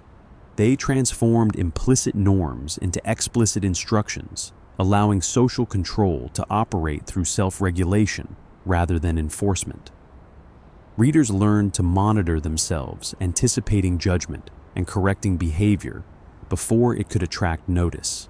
The proliferation of these manuals reflects a broader Victorian impulse, the desire to codify conduct in response to social change. As traditional markers of identity became less stable, behavior offered a visible substitute. Mastery of etiquette signaled order in a time of transition. And so these texts became fixtures of domestic life, consulted quietly, absorbed gradually, and rarely questioned. Their authority lay not in law, but in consensus. To follow them was to align oneself with society's expectations and to risk exclusion if one did not. Through etiquette manuals, Victorian society taught itself how to behave one rule at a time. Importantly, these habits were not trivial. They governed access. Who could enter whose home and under what circumstances determined the flow of information, opportunity, and influence. Drawing rooms functioned as semi-public spaces where alliances were formed, marriages arranged, and reputations shaped. Gaining entry required more than wealth. It required adherence to protocol. Calling cards were the keys to these spaces. The rituals surrounding them reinforced a broader Victorian tendency to regulate interaction through formality. Spontaneity was viewed with suspicion. Predictability signaled trustworthiness. A person who respected boundaries was perceived as morally reliable. This emphasis on restraint echoed patterns seen elsewhere in Victorian life. Just as bodies were disciplined through clothing and homes were regulated through domestic order, social interaction was structured through etiquette. Each system translated abstract values, respectability, self-control, propriety into observable behavior. The result was a society that communicated constantly without direct speech. Meaning was conveyed through timing, omission, and gesture. To arrive unannounced was intrusive. To overstay was improper. To visit too often suggested dependency. Too rarely suggested indifference. Every action was measured against an invisible standard. Even sympathy followed rules. In times of illness or mourning, calling cards played a central role. Condolence visits were regulated carefully. Cards left without requesting entry allowed families to acknowledge support without enduring conversation. This restraint was framed as kindness, respecting the emotional limits of the bereaved. Once again, distance was presented as care. Yet the emotional cost of this system should not be overlooked. While etiquette provided protection, it also constrained expression. Feelings were filtered through form. Genuine warmth had to be calibrated. Excessive emotion risked social discomfort. Relationships developed slowly, often indirectly. For some, this restraint offered security. For others, it felt isolating. Nevertheless, the system endured because it aligned with broader cultural anxieties. Victorian society feared disorder, social morale, and emotional. Etiquette offered a way to manage that fear. It transformed interaction into routine, reducing uncertainty by replacing spontaneity with rule. These habits did not eliminate conflict or misunderstanding. They merely rendered them quieter. Rejection arrived through silence rather than confrontation. Approval appeared as consistency rather than enthusiasm. Social success depended on reading what was not said. As evening settled and households prepared to receive or decline visitors, the rituals repeated themselves. Cards were sorted, obligations assessed, decisions made without discussion. The day's social labor concluded not with conversation, but with calculation. In time, many of these practices would fade. Changing attitudes toward privacy, mobility, and communication would render calling cards obsolete. New forms of interaction would replace them faster and more direct. Yet the underlying impulse remains recognizable. The desire to regulate access, to manage visibility, to communicate belonging without exposure. Victorian society perfected this impulse through habit. Calling cards were merely its most visible symbol. As we continue forward, the focus will shift toward forms of belief that blurred the boundary between science and imagination. But the lesson of Victorian etiquette endures in a world anxious about disorder.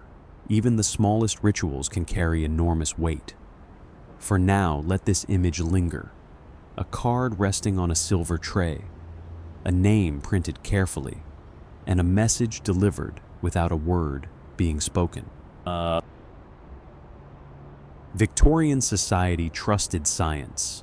Not science as it is understood today, precise, provisional, and constrained by peer review, but science as a promise. In the 19th century, science was less a cautious method than a language of reassurance. It offered the impression that the world, however complex or unstable it appeared, could ultimately be explained, measured, and ordered.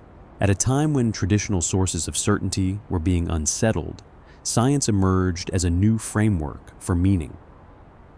The Victorian era unfolded amid rapid transformation. Industrialization altered landscapes and labor. Cities expanded beyond familiar scale. New machines reshaped time work and movement. Old hierarchies were strained as wealth shifted and populations became more mobile. Religious authority, while still powerful, no longer provided unquestioned answers to every problem. In this environment, uncertainty became a constant presence. Science promised relief from that uncertainty.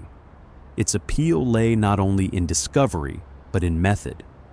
Measurement suggested objectivity. Classification implied control. Explanation offered closure. Even when conclusions were tentative, the act of explaining itself carried authority. To name a phenomenon was to tame it, to draw it into a system where it could be discussed, debated, and eventually managed. This authority did not depend on completeness. It depended on confidence. Victorian science often spoke in definitive tones, even when evidence was limited. The language of charts, diagrams, and specialized terminology conveyed seriousness. Public lectures, demonstrations, and exhibitions presented scientific ideas as settled knowledge, accessible yet elevated. The audience was invited to trust not only the findings, but the process by which they were presented. This trust was cultural as much as intellectual. Science aligned with the Victorian belief in progress. Each discovery was framed as a step forward, a sign that humanity was advancing toward greater understanding and mastery. Doubt was not emphasized. Revision was rarely foregrounded. Instead, science was portrayed as cumulative, steadily approaching truth. In reality, many theories rested on fragile foundations. Experimental methods varied widely. Standards of evidence were inconsistent. Peer review as it exists today was limited or informal. Yet these limitations were largely invisible to the public. What mattered was the appearance of rigor. The authority of science was reinforced by its visibility. Instruments, specimens, and models made abstract ideas tangible. Measurements transformed invisible processes into numbers. Classification systems divided complexity into manageable categories. The world began to look orderly, even when understanding remained incomplete. This appearance of order was powerful. It allowed Victorians to believe that chaos could be addressed through knowledge. Disease could be explained. Behavior could be analyzed. Society itself could be improved through scientific insight. Even when answers proved wrong or insufficient, the framework remained appealing because it offered direction. Science in this sense functioned as a stabilizing narrative. It reassured people that change did not imply collapse, but progress. That uncertainty was not permanent, but temporary. That with enough observation and analysis, problems could be solved. This belief encouraged optimism, but it also fostered overconfidence. The language of science could lend legitimacy to ideas that had not been rigorously tested. Once framed as scientific, a theory gained social weight. It could influence policy education and everyday behavior long before its validity was established. Phrenology emerged within this context. It borrowed the authority of science without fully adhering to its discipline. Its charts and measurements looked convincing. Its terminology sounded precise. Its conclusions felt intuitive. In a culture eager for explanation, these qualities mattered more than empirical rigor. Thus, 19th century science was as much about persuasion as proof. It shaped habits of thought not only by what it discovered, but by how it presented itself. The promise of understanding preceded the reality of understanding, and confidence often filled the gap left by uncertainty. To modern readers, this may appear careless. To Victorians, it felt necessary. In a world transforming faster than inherited wisdom could keep pace, science offered a way to believe that knowledge, however imperfect, was still preferable to confusion. It allowed people to act, to organize, and to hope even when certainty remained out of reach. And in that belief, science became more than a method. It became a cultural anchor holding together a society navigating change by trusting that explanation, once spoken, carried power even when its foundations were still forming. Within this atmosphere, ideas that appeared systematic, measurable, and rational found fertile ground. Phrenology was one such idea. Phrenology proposed that the human mind was composed of distinct faculties, traits such as benevolence, ambition, caution, or aggression, each located in a specific region of the brain. The shape of the skull, it was believed, reflected the development of these regions. By examining bumps, depressions, and contours on the head, a trained practitioner claimed to read character intelligence and moral disposition. To modern eyes, the premise appears deeply flawed. Yet in the Victorian context, phrenology did not present itself as speculation or mysticism. It presented itself as science. Its appeal lay in its clarity. In a society preoccupied with self-improvement, social order, and moral responsibility, phrenology offered a way to explain why people were the way they were. It promised insight into personality without requiring introspection or confession. Character, it suggested, could be observed, measured, and categorized. This promise resonated widely. Phrenology bridged the gap between elite scientific discourse and popular curiosity. It was accessible. One did not need advanced education to participate. Public lectures were held in town halls. Demonstrations took place in drawing rooms. Phrenological busts marked with labeled regions of the skull appeared in homes, classrooms, and offices. The head became a text to be read. For many Victorians, this was reassuring. If character could be mapped, then behavior could be understood. If tendencies were innate, then moral complexity could be simplified. Responsibility could be reassigned from circumstance to constitution, from environment to anatomy. Phrenology aligned neatly with existing social assumptions. Class differences, for example, could be explained as biological rather than structural. Criminality could be attributed to defective development rather than poverty or neglect. Gender roles could be justified through supposed differences in cranial structure. The theory did not challenge social hierarchies, it reinforced them. Yet phrenology was not only used to judge others, it was also used to understand oneself. Self-examination was a central Victorian habit. Individuals were encouraged to monitor their behavior, cultivate virtues, and correct faults. Phrenology offered a tool for this process. By identifying one's strengths and weaknesses as physical features, it transformed self-improvement into a manageable task. If a particular faculty was underdeveloped, it could be exercised. If another was too strong, it could be restrained. The mind became something that could be trained much like the body. This idea fit comfortably within a culture already accustomed to discipline. Just as clothing shaped the body and etiquette shaped behavior, phrenology suggested that the mind too could be regulated. This idea fit comfortably within a culture already accustomed to discipline as a virtue. Victorians did not generally view self-regulation as oppressive. They understood it as responsible. Order, whether imposed externally or cultivated internally, was seen as a safeguard against chaos. Phrenology extended this logic inward. It proposed that mental life was not an indistinct whole, but a collection of separate faculties, each with its own location, strength, and tendency.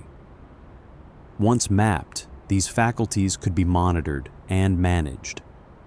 The mind became something like a domestic space, or a body capable of improvement through attention restraint and routine. Knowledge of one's cranial map provided guidance in a very practical sense. A person told that certain regions of the skull were strongly developed might be encouraged to pursue corresponding activities, reinforcing what was believed to be a natural inclination. Conversely, areas deemed underdeveloped or excessively prominent were treated as sites of risk. These faculties were not condemned, but cautioned against. They required supervision rather than indulgence. This framework reframed moral effort as technical adjustment. Improvement no longer depended solely on abstract virtue or spiritual struggle. It became a matter of balance. One was not expected to eliminate undesirable tendencies, but to manage them. Excess was the problem, not existence. The solution lay in regulation rather than suppression. Such advice aligned closely with Victorian habits of self-monitoring. Individuals were already encouraged to examine their conduct, measure their progress, and correct deviations from accepted norms. Phrenology offered a vocabulary for this process that appeared scientific rather than moralistic. Instead of asking whether one was good or bad, it asked whether one was properly proportioned. This shift carried psychological comfort. Traits that might otherwise provoke shame could be discussed as features rather than failings. A tendency toward anger, for example, could be framed as a strong faculty requiring restraint rather than a moral defect. Responsibility remained, but it was softened by explanation. The emphasis on regulation also reinforced existing social expectations. Self-control, moderation, and diligence were prized qualities.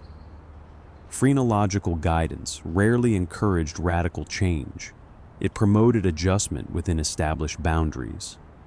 The goal was not transformation, but conformity to a balanced ideal. Importantly, this system placed the burden of management on the individual. Once a person was informed of their supposed mental structure, they were expected to act accordingly. Failure to improve could be interpreted as negligence rather than incapacity. Knowledge created obligation. In this way, phrenology functioned as a tool of internal discipline. It taught people to watch themselves, to anticipate their own excesses, and to correct behavior before it drew attention. The mind, like the body, became a site of continuous regulation. This promise of self-knowledge was deeply appealing. It suggested that with sufficient insight, one could navigate life more successfully, avoid moral error, and fulfill social expectations. Whether or not the underlying theory was sound mattered less than the sense of direction it provided. Phrenology did not merely describe the mind, it instructed it. And in doing so, it reflected a broader Victorian conviction that stability, personal and social, could be achieved through careful management, guided by systems that promised clarity in an uncertain world. Importantly, phrenology framed these efforts as scientific rather than moralistic. Improvement was not framed as repentance, but as adjustment. The language of measurement replaced the language of sin. This shift was significant. It allowed people to discuss character without invoking guilt or shame. Traits were not failures, they were features. Responsibility remained, but it was reframed. One was expected to manage one's faculties responsibly, much as one managed health or finances. Phrenological consultations became a form of advice. Practitioners examined heads, recorded observations, and offered recommendations. These sessions were often conducted with confidence and specificity. Charts were filled, measurements taken, conclusions drawn. The ritual itself, methodical, observational, and formal, reinforced credibility. Clients did not always accept every judgment, but many accepted enough to find the experience meaningful. This acceptance was not naive. It reflected a broader cultural trust in systems that appeared orderly and rational. In a world increasingly defined by bureaucracy, categorization felt familiar. People were already accustomed to being classified by occupation class and gender. Phrenology extended this logic inward.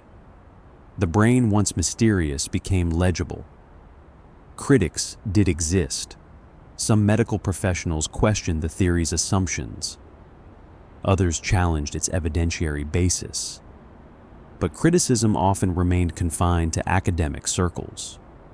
In public life, phrenology persisted because it met emotional and social needs that pure skepticism could not replace. It offered explanation where uncertainty prevailed.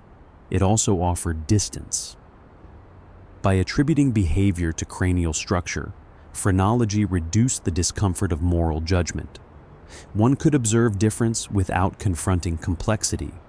Sympathy and condemnation alike could be moderated by reference to biology. This detachment proved particularly appealing in institutional contexts. Prison schools and reformatories adopted phrenological language to describe inmates and pupils. Educational strategies were justified through cranial analysis. Rehabilitation was framed as correction of imbalance rather than moral reform. Again, the theory supported existing structures rather than disrupting them. Yet, despite its claims to objectivity, phrenology was deeply shaped by cultural bias. Measurements were interpreted through the lens of prevailing beliefs. What counted as a desirable trait reflected contemporary values. Industry restraint and obedience were praised. Impulsiveness, emotionality, and resistance were pathologized. The science mirrored the society that embraced it. This mirroring did not undermine phrenology's authority, it enhanced it. Because the conclusions felt familiar, they felt true. For individuals navigating social expectations, phrenology offered reassurance. It suggested that success and failure had explanations beyond chance. It promised predictability in a world that often felt arbitrary. If outcomes could be traced to inherent faculties, then uncertainty could be managed. This desire for predictability connects phrenology to other Victorian habits. Like domestic cleanliness, it emphasized visible order. Like etiquette, it relied on shared codes. Like institutional discipline, it classified individuals according to perceived capacity.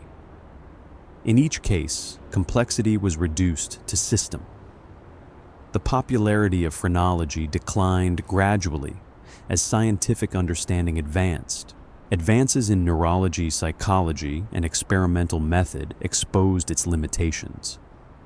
The tidy maps of the skull gave way to more complex models of the brain. Yet, its influence lingered. The habit of explaining behavior through biology persisted. The belief that character could be measured did not disappear. It transformed. New frameworks replaced old ones, often carrying similar assumptions under different names. Phrenology's legacy lies not in its accuracy, but in its function. It demonstrates how scientific language can shape everyday habits of thought. It shows how people adopt ideas that offer structure, authority, and reassurance, even when evidence is incomplete. It reveals a society eager to understand itself, willing to trust systems that promised clarity. As evening settles in our narrative, phrenological busts remain on shelves. Charts lie folded in drawers. The language of faculties continues to circulate in conversation, shaping how people describe themselves and others. The skull, once a symbol of mortality, becomes a map of possibility. And in that transformation, we glimpse a familiar impulse, the search for certainty in the face of complexity, guided by the belief that if something can be measured, it can be understood, and if it can be understood, it can be controlled. For now, let this image rest. A quiet room, a marked bust on the mantel, and a society peering inward, convinced that the shape of the head might finally explain the shape of the soul.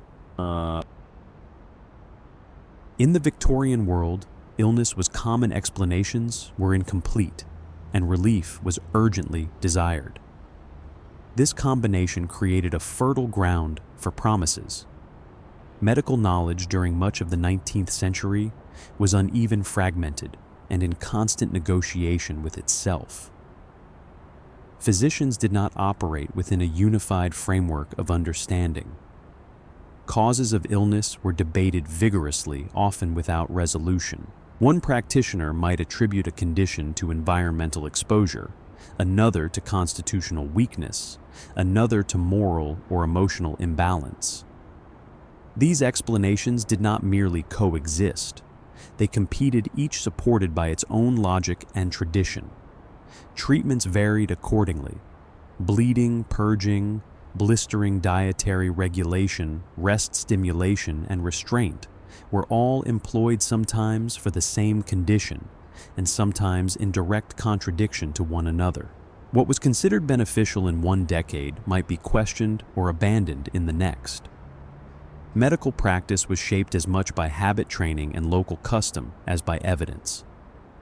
Outcomes, unsurprisingly, were unpredictable. For patients, this unpredictability was a defining feature of medical care. A consultation did not guarantee improvement. It did not even guarantee clarity. Diagnosis was often descriptive rather than explanatory. Symptoms were noted, classified, and interpreted, but their underlying mechanisms remained elusive. Recovery could occur with treatment, without treatment, or despite treatment. Failure was common enough to be expected, yet not common enough to discredit the system entirely. Access to professional care was also uneven. Physicians were concentrated in cities and towns, leaving rural populations dependent on local practitioners, traveling doctors, or informal remedies. Cost posed an additional barrier. Medical attention was not universally affordable, and even when it was repeated, visits could strain household finances. Many families therefore reserved professional care for moments of crisis, managing ordinary illness on their own. Distance compounded this difficulty. In isolated areas, a doctor might take hours or days to arrive. By then, the course of illness might already be decided. Medical intervention often felt belated, arriving after the body had either begun to recover or had clearly declined. Even when a doctor was present, his tools were limited. Diagnostic instruments were few. There were no imaging technologies, no laboratory tests capable of identifying pathogens or chemical imbalances. Observation relied on the senses sight, touch, and listening. Pulse, temperature, complexion, and demeanor were carefully noted. The physician read the body, much as others read social cues, searching for patterns that might suggest meaning. Treatment options reflected these limitations. Many interventions aimed not at curing disease directly, but at influencing the body's general condition, stimulating, calming, strengthening, or purifying. The goal was often to support the body's own efforts rather than to target a specific cause. Within this context, authority took on a particular character. A physician's credibility rested not only on knowledge, but on comportment. Confidence mattered. A calm manner reassured patients and families alike. Clear instruction suggested control, even when certainty was absent. Professional appearance dressed speech and bearing reinforced trust. The doctor's presence itself became part of the treatment. This reliance on demeanor was not deception. It reflected necessity. In the absence of reliable interventions, reassurance had value. Fear could worsen illness. Confidence could steady households during crises. A physician who appeared composed and decisive offered something tangible when outcomes could not be guaranteed. Patients understood this implicitly. They judged doctors not only by results, but by how they conducted themselves. Authority was relational, built through repeated encounters rather than proven through success alone. The result was a medical culture marked by negotiation rather than certainty. Patients listened, questioned, and chose selectively. They compared advice. They balanced professional opinion against personal experience and communal knowledge. Trust was extended, cautiously maintained through familiarity rather than evidence. This environment did not breed passivity. It encouraged adaptation. Families became skilled managers of uncertainty. They learned when to seek help and when to wait. They recognized patterns within their own households. They integrated medical advice into existing routines rather than surrendering control entirely. In such a world, medicine was not a singular force. It was one voice among many, influential but not definitive. And it was within this space where authority existed without absolute power and care, without certainty that alternative remedies, popular medicine, and household management flourished. Not as opposition to professional medicine, but as complements to it, filling gaps left by limited tools and uneven access. Understanding this context is essential. Victorian medical practice was not careless or indifferent. It was constrained by the limits of contemporary knowledge and infrastructure. Physicians worked within those limits, and patients navigated them pragmatically. What defined the era was not ignorance, but uncertainty, and the many ways people learned to live with it. Into this space stepped the cure-all. These remedies arrived not as whispers, but as declarations. They were advertised confidently, sold widely, and consumed with hope. Bottles lined shelves, pamphlets circulated, posters promised restoration relief and renewed strength. The language was reassuring and expansive, offering answers where uncertainty prevailed. Patent medicines, so called because some were protected by proprietary claims rather than true patents, were among the most visible expressions of this culture. They were marketed as solutions to a wide range of ailments, often with a single product, presented as effective against many different conditions. Pain weakness, nervousness, digestive trouble, fatigue, all could be addressed by the same remedy if one trusted the label. This breadth was not viewed as suspicious. On the contrary, it was comforting. Victorians did not expect medical treatments to be precise in the modern sense. Illness was understood as a general imbalance rather than a specific malfunction. A remedy that promised to restore balance seemed plausible. If the body was weakened, it needed strengthening. If the nerves were unsettled, they needed calming. A single preparation could, in theory, serve multiple purposes. The appeal of these medicines lay not only in their contents, but in their presentation. Advertisements emphasized authority not by explaining how remedies worked, but by presenting certainty as a visible quality. Bold headings, confident phrasing, and declarative claims replaced cautious language. These notices did not invite readers to consider possibilities. They assured them of results. In a medical landscape marked by uncertainty, confidence itself became persuasive. A remedy that spoke decisively seemed stronger than one that hesitated. Testimonials played a central role in this construction of trust. Advertisements were filled with letters from supposed patients who described dramatic recoveries in vivid detail. Illness was portrayed as debilitating and persistent resistant to other forms of treatment until the advertised remedy intervened. Recovery followed swiftly and completely. These narratives were not subtle. They were designed to mirror fear and then resolve it, offering readers a story in which suffering had a clear beginning, a clear cause, and a clear solution. The authority of these testimonials rested less on their verifiability than on their familiarity. They echoed stories people already told one another, of neighbors who improved, of relatives who found relief after trying one last thing. Printed testimony transformed informal reassurance into public evidence. The accumulation of such accounts created the impression of consensus even when individual experiences varied widely. Images reinforced this message visually. Advertisements depicted bodies that appeared strong, upright, and calm. Faces where smooth expressions composed. Illness was represented not through graphic detail, but through absence, the absence of strain, weakness, or discomfort. Health was shown as a return to balance, an idealized state that seemed attainable rather than exceptional. These images did not explain recovery, they displayed it as a fact. Scientific language added another layer of credibility. Terms drawn from chemistry, physiology, and emerging medical fields were used liberally, often without precise definition. Words like compound, extract, nerve, vital force, and system suggested technical sophistication. Even when loosely applied, such language carried weight.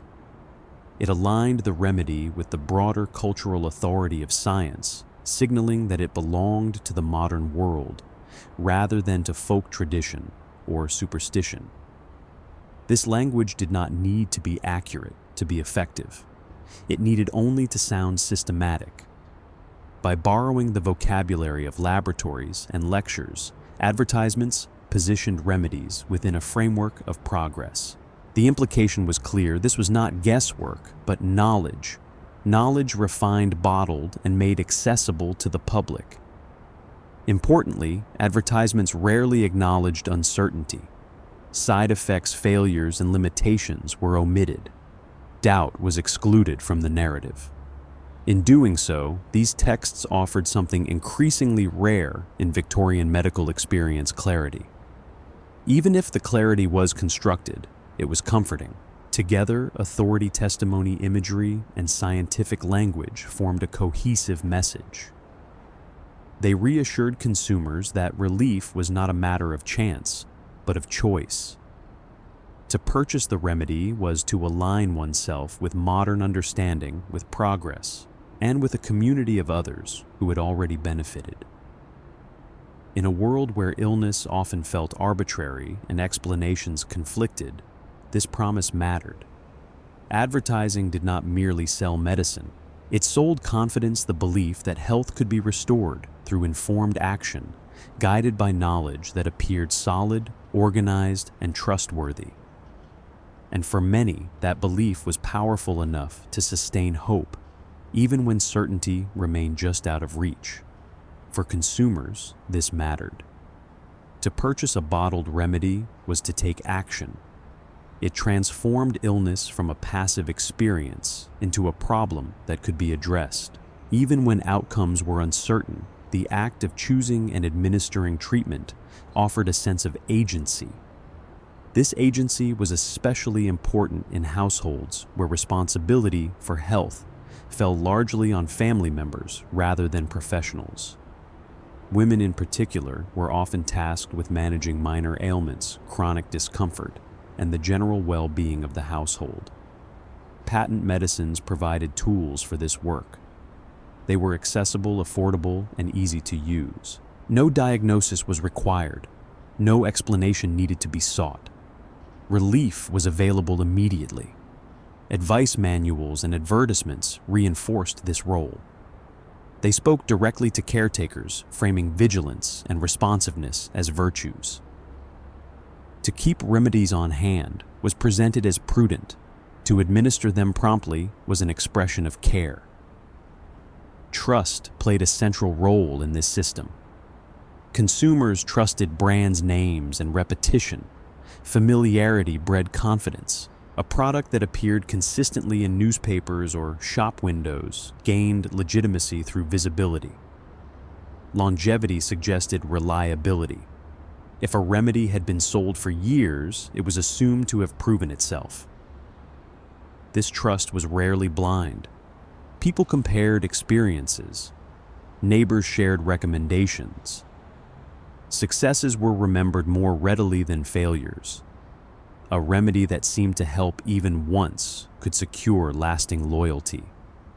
Importantly, the absence of immediate harm reinforced belief. Many ailments resolved naturally over time.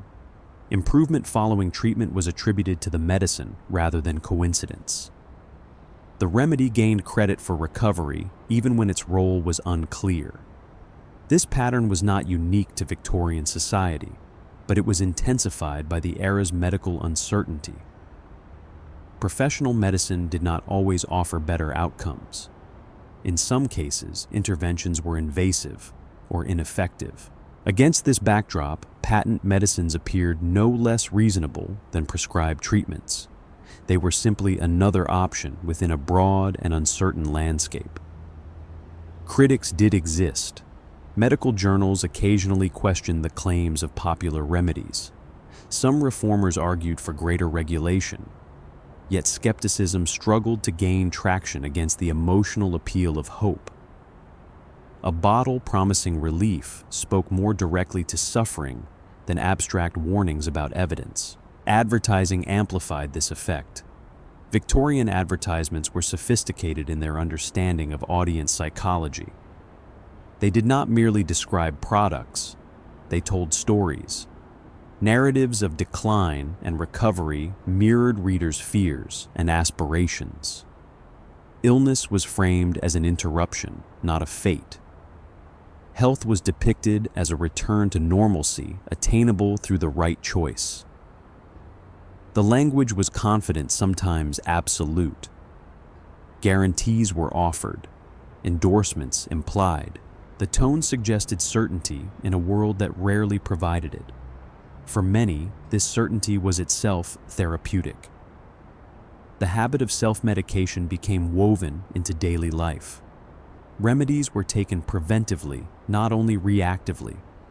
Tiredness, stress, or vague discomfort justified treatment.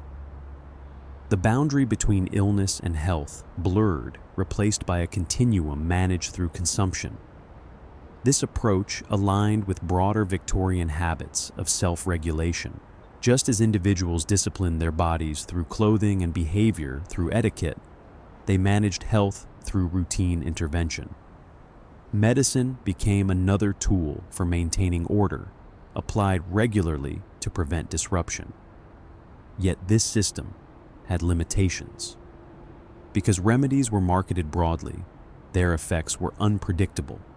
Some offered little benefit. Others addressed symptoms without addressing underlying causes. But the structure of belief remained intact. Failure was attributed to incorrect use, insufficient persistence, or individual constitution, rather than to the remedy itself. This resilience of belief underscores an important point. Victorian reliance on cure-alls was not a product of gullibility. It was a rational response to limited options. In the absence of definitive knowledge, people gravitated toward solutions that were accessible, comprehensible, and reassuring. The bottle sealed and labeled embodied these qualities. It offered containment in the face of diffuse threat. Illness once amorphous and frightening could be poured, measured, and administered. The act of treatment became tangible. This tangibility mattered. In a culture that valued action and improvement, doing something felt preferable to waiting. Even uncertain remedies allowed individuals to feel engaged rather than helpless. Over time, pressure for change grew. Advances in medical science began to challenge the claims of cure-alls. Calls for regulation increased. Standards slowly emerged. Some remedies disappeared, others adapted. The landscape shifted, but the underlying habit persisted. The desire for simple solutions did not vanish. It transformed. The Victorian era reveals a recurring pattern when knowledge is incomplete and risk is high. People turn toward systems that promise clarity and control. Bottled remedies were one such system. They translated hope into habit, reassurance into routine. As evening falls in this chapter, shelves remain lined with bottles. Labels are read. Doses measured. The household prepares for rest, comforted by the belief that relief is within reach. Whether that belief is justified matters less than its function. It sustains. It reassures. It allows sleep. And in that quiet moment, the bottle stands not merely as medicine, but as a symbol of trust, placed in promises, carefully sealed, confidently, presented and consumed with the enduring hope that tomorrow will feel better than today. In Victorian society, death was not hidden. It entered homes openly, not as a sudden intrusion, but as a gradual presence that made itself known long before it claimed a life. Illness often unfolded, slowly altering the rhythms of the household day by day. Beds were moved closer to windows. Chairs were repositioned. Curtains were drawn or pulled back according to comfort rather than appearance. Ordinary routines bent around the needs of the unwell, and in doing so, they began to change shape. Family members became witnesses as much as caretakers. Symptoms were noted carefully not only by physicians, but by those who lived alongside the sick. Changes in appetite, breathing, complexion, and mood were observed with quiet attention. Time was measured not by calendars, but by improvement or decline. Good days were remembered. Bad nights lingered. The household adjusted its expectations gradually, often without acknowledging the shift directly. As illness persisted, it reshaped domestic space. Rooms once used for social gathering became sick rooms. Noise softened. Movement slowed. Visitors altered their behavior, instinctively lowering voices and shortening stays. The presence of illness imposed a new etiquette, one governed not by written rule, but by shared sensitivity. When death arrived, it rarely did so in isolation. It came at the end of this extended period of observation, preparation, and unspoken anticipation. The household had already begun to adapt. Grief did not erupt suddenly. It settled into a space that had been gradually prepared for it. Death was therefore not an external event imposed upon the home. It was embedded within domestic life. It occurred in familiar rooms, surrounded by familiar objects, witnessed by those who had already adjusted to its approach. The boundary between life and death was crossed quietly, often in the presence of family, without the sharp separation that later institutional settings would create. Once death had occurred, routine did not collapse. It transformed. Established habits guided response. The body was tended to with care. Windows were adjusted. Mirrors were sometimes covered. Clocks were stopped. These actions were not improvised. They were inherited practices learned through observation and repetition across generations. Each gesture signaled acknowledgement rather than shock. The household entered a new phase, one governed by custom. Roles shifted. Tasks were reassigned. Meals continued, though altered. Sleep was attempted, though uneven. Life did not halt. It reorganized itself around absence. This continuity was crucial. It allowed the living to remain anchored when emotion threatened to overwhelm. Habit provided structure when clarity was scarce. By responding through established routines, families could act without needing to decide how to act.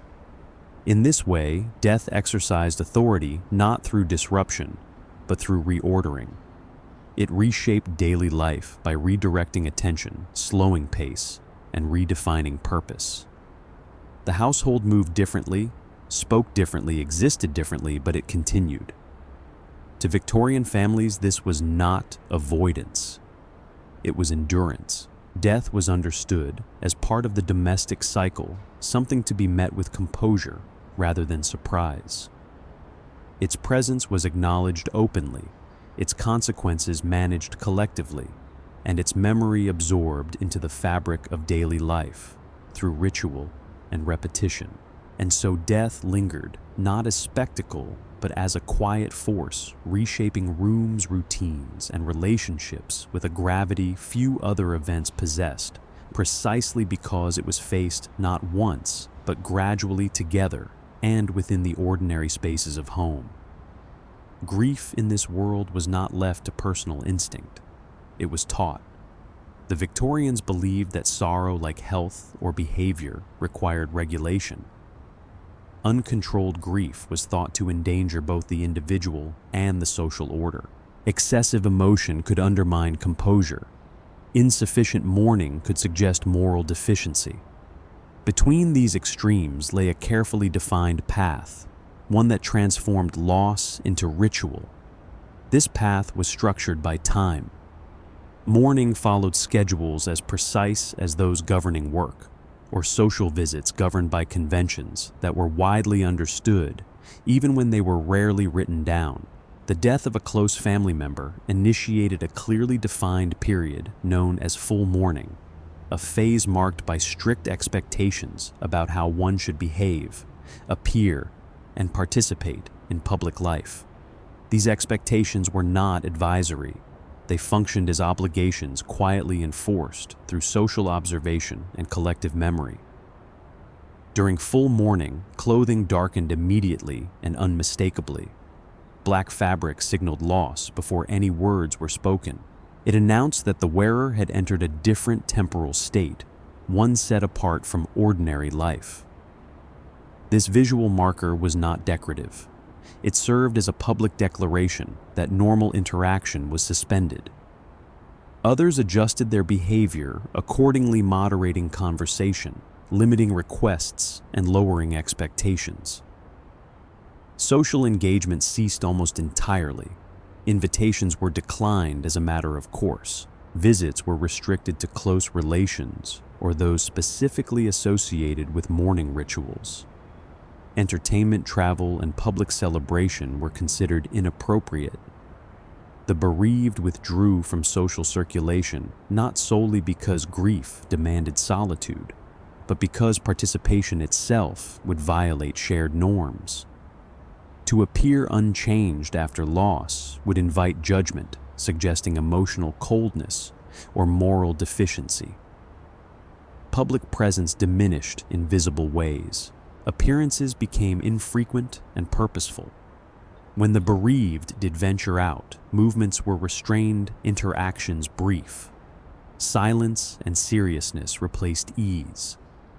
Even posture and tone were subtly adjusted to reflect the gravity of the period.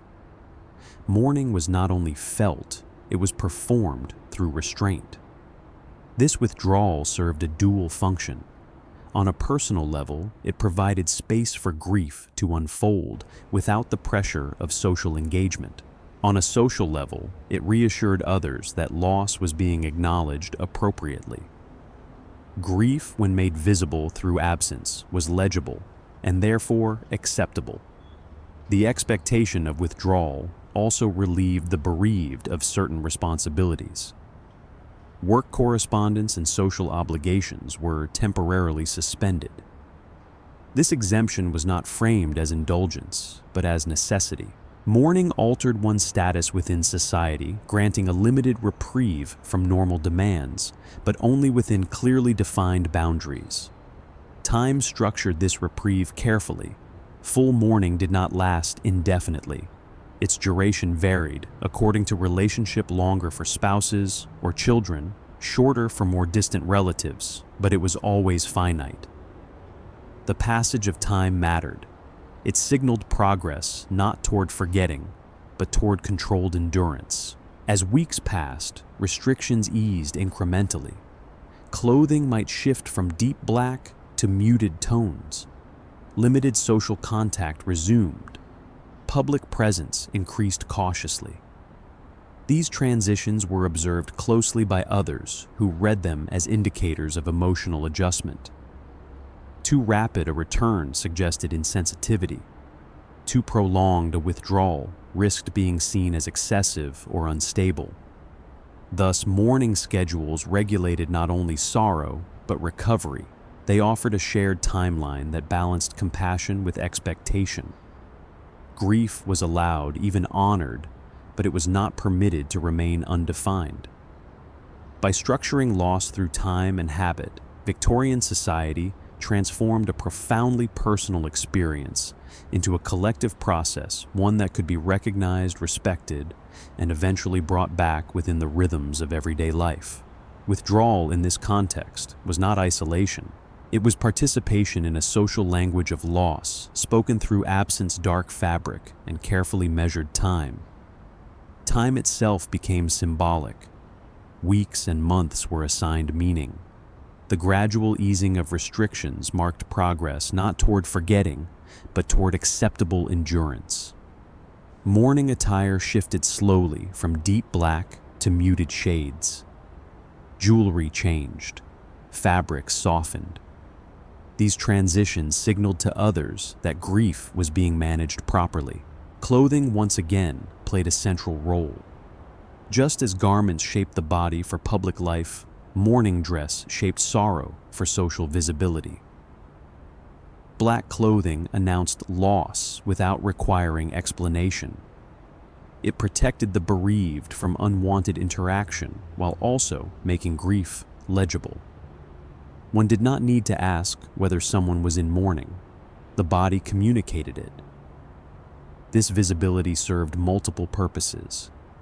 It acknowledged the reality of death. It invited sympathy without demanding conversation. It established boundaries around emotional labor. A person in mourning was granted temporary exemption from certain obligations, but only within the limits defined by custom. These limits mattered. Victorian society valued restraint. Grief was permitted, but only in forms that preserved dignity. Loud displays of emotion in public were discouraged. Sorrow was expected to be carried quietly, contained within ritual, rather than released unpredictably. The home became the primary site of mourning. After death, the body was often laid out within the household. Family members and acquaintances visited to pay respects. These encounters followed established conventions. Silence subdued movement, and controlled speech governed the space. The presence of death altered behavior, without requiring instruction. This proximity to death was not considered morbid. It was understood as necessary. Seeing the body affirmed reality. It allowed the living to begin the process of adjustment. Denial was not encouraged. Acceptance was facilitated through exposure, repetition, and ritual. Photography entered this process in unexpected ways. Post-mortem photographs, images taken of the deceased, often posed as though asleep, became increasingly common during the Victorian era. To modern observers, these images can appear unsettling. To Victorians, they served a different function. Photography offered permanence. In a time when many people died young, often before being photographed in life, post-mortem images provided a tangible record. They allowed families to retain a visual connection to preserve memory in physical form. The photograph did not replace the person. It anchored remembrance. These images were not displayed casually. They were kept carefully brought out on anniversaries or during private reflection. Like mourning clothing, they were tools for managing grief rather than expressions of morbidity. The act of photographing the dead also reflected a broader Victorian impulse to render the intangible manageable. Death, an event beyond control, could be documented. Memory could be stabilized. Loss could be organized. Ritual extended beyond the household. Funerals followed established patterns. Processions moved slowly. Attendees dressed according to relation and status. The order of movement, seating, and speech communicated hierarchy even in death. These structures did not diminish grief, they contained it. Containment was essential. Without structure, sorrow threatened to overwhelm. Ritual provided a framework within which emotion could exist without destabilizing the individual or the community. Everyone knew what to do. This knowledge reduced anxiety at a moment when uncertainty was already profound. Even language was regulated. Condolences followed convention. Certain phrases were used repeatedly, offering sympathy without probing. Silence was acceptable. Excessive inquiry was not. The bereaved were spared the burden of explanation. Time again governed transition. As mourning periods ended, individuals re-entered social life gradually. The return was marked by subtle changes in dress and behavior. Others adjusted their interactions accordingly. Grief did not vanish. It receded into private space. This transition was not always easy. Some found comfort in the clarity of rules. Others experienced them as restrictive. Yet, even those who struggled benefited from predictability. Knowing what was expected reduced the cognitive burden of decision-making at a time of emotional exhaustion. Importantly, mourning rituals varied by class. Wealthier families could afford extended periods of mourning, specialized clothing, and elaborate funerals. The poor observed similar customs in abbreviated form, constrained by necessity. Yet the underlying logic remained consistent: grief required form. This universality reinforced social cohesion. Death was one experience shared across class lines. Ritual offered a common language through which loss could be recognized and respected, even when resources differed. The Victorian approach to mourning reveals a society deeply concerned with managing emotion. Grief was acknowledged as powerful, but also as something that needed guidance. Left unstructured, it risked spilling into disorder. Through habit, it became survivable. As with other Victorian practices, this system was not purely repressive. It offered support.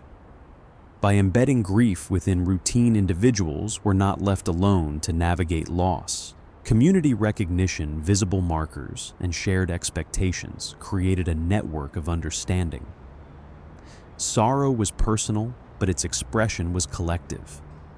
Over time, these practices would change. As death moved increasingly into hospitals and institutions, its presence in daily life diminished. Mourning customs relaxed. Black clothing became optional. Photography shifted focus. The language of grief grew more individual. Yet the Victorian legacy remains. The impulse to ritualize loss persists. Anniversaries, memorials, and symbolic gestures continue to provide structure. We still seek ways to make grief visible enough to be acknowledged, but contained enough to endure. As night settles in this chapter, imagine a quiet room. Black fabric folded carefully, a photograph resting in a drawer.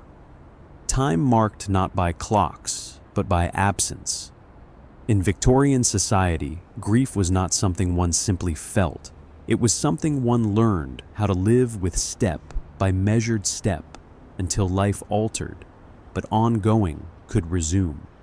And in that learning, sorrow became not an interruption to order, but another habit, taught shared and born together in silence.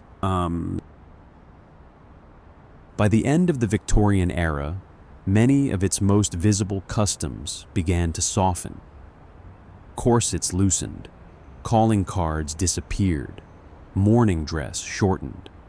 Scientific theories once spoken with confidence were revised or abandoned. Institutions changed their names, their structures, their stated purposes. On the surface, it appeared that a way of life had receded into history. Yet habits rarely vanish entirely. They do not end abruptly, nor do they disappear simply because their original context has changed. Instead, they migrate. They loosen their visible forms, shed their most rigid expressions, and reappear where they are least expected, embedded in new routines justified by new language, and practiced without conscious recognition of their origin. They adapt because they must. A habit that survives does so by becoming flexible enough to pass unnoticed. What was once enforced by explicit rule becomes guided by preference. What was once ritual becomes instinct. The structure remains even as the symbols that once marked it fade into the background. In this way, habits carry forward the logic that first produced them. The reasons may no longer be named, but the impulse persists. The desire to control uncertainty becomes a preference for organization. The need to regulate emotion becomes an emphasis on composure. The effort to manage risk becomes routine precaution. Each generation inherits not the explanation, but the behavior. Outward expressions change because societies change. Technologies evolve, knowledge expands, old customs begin to look excessive or unnecessary. Yet the underlying concerns, fear of disorder, vulnerability to loss, anxiety about belonging, do not dissolve. They simply seek new forms of expression that align with contemporary values. What was once a mourning dress becomes a subdued tone.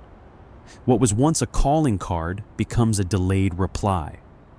What was once a rigid schedule becomes a productivity habit. The behavior remains legible even if its origin is forgotten. This quiet settling is what makes habits so enduring. They do not demand attention. They do not announce themselves as inherited practices. They feel natural, self-evident, even personal. Yet beneath that familiarity lies a continuity of logic, a response to uncertainty refined over time. To recognize this process is not to suggest that the present is bound by the past, but to acknowledge that human solutions tend to repeat themselves. When faced with instability, people return to structure. When faced with ambiguity, they favor routine.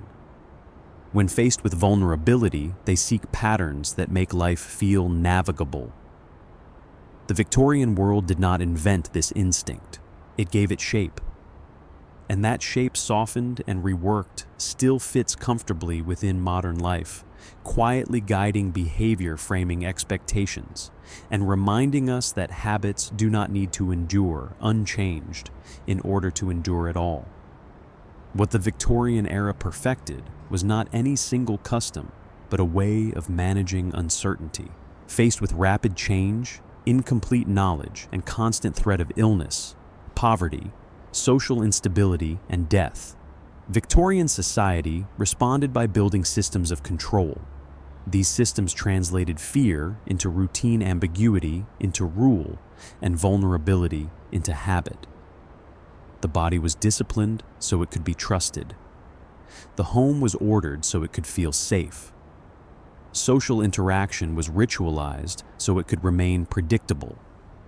Belief was structured so it could feel authoritative. Grief was regulated so it could be endured. None of these impulses were uniquely Victorian. What made the period distinctive was the thoroughness with which they were woven into everyday life. Habit became the primary tool through which individuals navigated a world that no longer felt stable by default. And that tool remains with us. Modern clothing may prioritize comfort over structure, yet it still signals belonging, professionalism, and respectability. Dress codes persist even when unspoken. Bodies continue to be read and judged before words are exchanged. The language has shifted, but the practice of interpretation remains. Our homes are cleaner, safer, and better understood, yet we continue to equate visual order with well-being. A tidy space reassures us. A cluttered one unsettles us. We open windows, adjust light, control air and temperature not only for health, but for peace of mind. The instinct to manage environment as a form of control endures.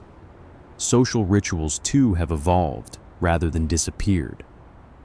We no longer leave calling cards, but we announce ourselves through messages, notifications, and carefully timed responses.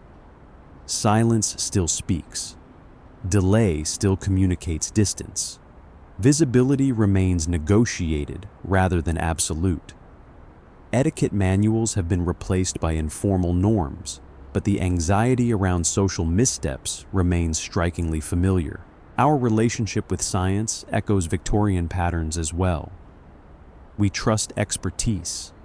We look for certainty. We are drawn to explanations that promise clarity even when evidence is provisional. The language of science continues to carry authority beyond its actual reach. Confidence reassures us, especially in moments of fear. Popular remedies persist in new forms. Wellness routines, supplements, and self-care rituals promise balance, restoration, and control. They offer agency where outcomes remain uncertain. Like the bottled medicines of the 19th century, they are consumed not only for what they do, but for what they represent: the belief that action, however small, is better than helplessness. Even our approach to grief retains Victorian echoes. Mourning is less formalized, yet still patterned. We mark loss through clothing, silence, anniversaries, and curated memory. We seek ways to make grief visible without being overwhelming, shared without being exposed. Ritual remains essential, even when it is improvised. These continuities suggest something important. Victorian habits were not arbitrary. They emerged from a human need that has not diminished the need to feel oriented in a world that resists complete understanding. Habit offers orientation. It reduces the number of decisions required at moments of vulnerability. It allows life to continue when certainty is unavailable. The Victorians understood this intuitively. They may not have articulated it in these terms, but their lives reflected the insight. Habit was not simply tradition. It was infrastructure, emotional, social, and psychological. It carried people through illness, loss, and change when knowledge alone could not. This does not mean their systems were benign. Some habits constrained freedom. Some reinforced inequality. Some obscured injustice behind the language of order. Institutional discipline harmed as often as it helped. Scientific confidence sometimes silenced doubt prematurely. Social ritual could exclude as easily as it protected. Acknowledging these harms matters, but so does recognizing the intention beneath them. Victorian society did not impose habit out of cruelty alone. It did so because habit promised stability when stability felt scarce. It offered continuity in a century defined by disruption. Understanding this allows us to see the period more clearly, not as a collection of strange customs, but as a sustained effort to live with uncertainty. And it allows us to see ourselves more clearly as well, because we too rely on habit when explanation fails. We too ritualize the body, the home, belief, and emotion. We too seek systems that make life feel navigable. As this story draws to a close, it is worth returning to where it began, not with spectacle, not with the dramatic moments that history so often favors, but with routine. With the small, repeated actions that rarely draw attention, precisely because they are so familiar. The Victorian world was built less on extraordinary events than on ordinary habits practiced daily, almost without thought, yet carrying immense weight. A body prepared for visibility, not for vanity, but for legibility. The body shaped, dressed, and disciplined so that it could move through public life without causing disruption. Clothing did not merely cover, it translated the private self into a form society could recognize and accept. In that preparation lay reassurance, not only for others, but for the individual who knew once properly arranged how to belong. A home arranged for safety, not safety as absolute protection, but safety as intention. Furniture placed carefully, air managed thoughtfully, cleanliness pursued with diligence. The home became a buffer against uncertainty, a space where order could be asserted even when the world outside felt unstable. The effort itself mattered as much as the result. To arrange the home was to believe that danger could be mitigated if not eliminated. A silence that communicates care. Not absence, but restraint. Silence chosen instead of intrusion. Words withheld to preserve dignity, privacy, and emotional balance. In Victorian life, silence was rarely empty. It signaled respect, sympathy, and understanding. It allowed space for feeling without demanding articulation. Care was often expressed not through speech, but through measured presence. A belief that offers reassurance. Not belief as unquestioned truth, but belief as structure. Scientific language, moral frameworks, and systems of explanation provided orientation when certainty was unavailable. Even when theories proved incomplete or flawed, they offered a way to think, to act, and to hope.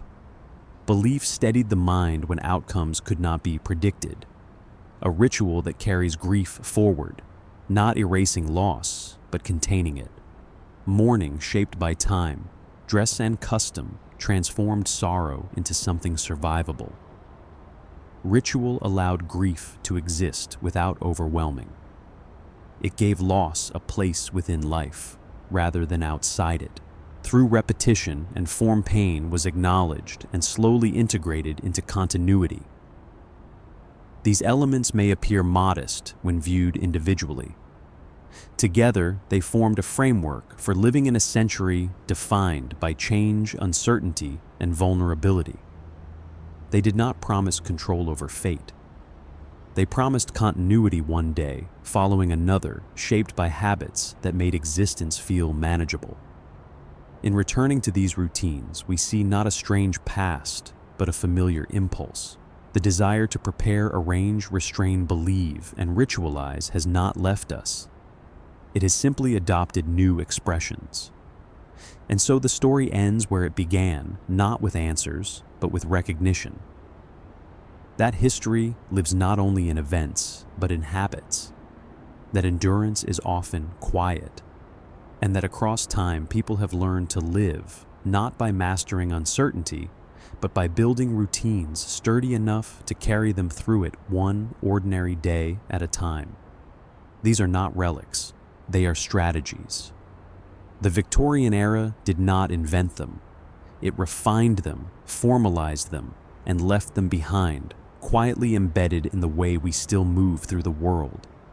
And so, as night settles and the pace of thought slows, there is no need to judge these habits harshly, nor to romanticize them. It is enough to recognize them, to notice how often we still turn to structure when certainty slips, how often we rely on routine to hold us steady, how habit becomes the bridge between what we know and what we cannot. In that recognition, the past does not feel distant. It feels familiar. And perhaps that familiarity is the final legacy of the Victorian world, not its strange customs, but its enduring understanding that when life becomes uncertain, people reach not first for answers, but for habits that allow them to continue. Quietly, carefully, one ordinary day at a time. And now, as our journey through the Victorian world slowly comes to an end, there's no conclusion you need to remember, no list of strange habits to recite, no judgment to carry forward. Perhaps what stays with you instead is a quieter feeling, a sense that the people of the past were not so different, only surrounded by different fears, different uncertainties, and different rules for staying safe in a world that often felt unstable. They tightened corsets, not only for fashion, but for belonging. They followed rigid rituals not only out of obsession, but to protect reputation, family, and fragile order. They trusted questionable remedies, not because they were foolish, but because hope was often the only medicine available. And maybe as you listen to this, you can see gentle echoes of that world in our own, our routines, our signals of status, our quiet anxieties disguised as habits we no longer question. History doesn't repeat itself loudly. It whispers through patterns, through comforts, through the small things people do when they are trying to feel safe. If your eyes are growing heavy now, you don't need to hold on to any of this. You don't need to make meaning. Just let the images fade, the gaslights dim, the streets grow quiet. Before you drift off, I'll ask one last gentle question if you're comfortable sharing it. Where are you listening from tonight? And what time is it where you are? I love reading those small traces of the present left beneath stories of the past. Thank you for spending this time with me. If you found this journey calming or interesting, you're always welcome to like, subscribe, or simply return on another quiet night. For now, let the room rest. Let the story dissolve and allow yourself to sleep. Good night.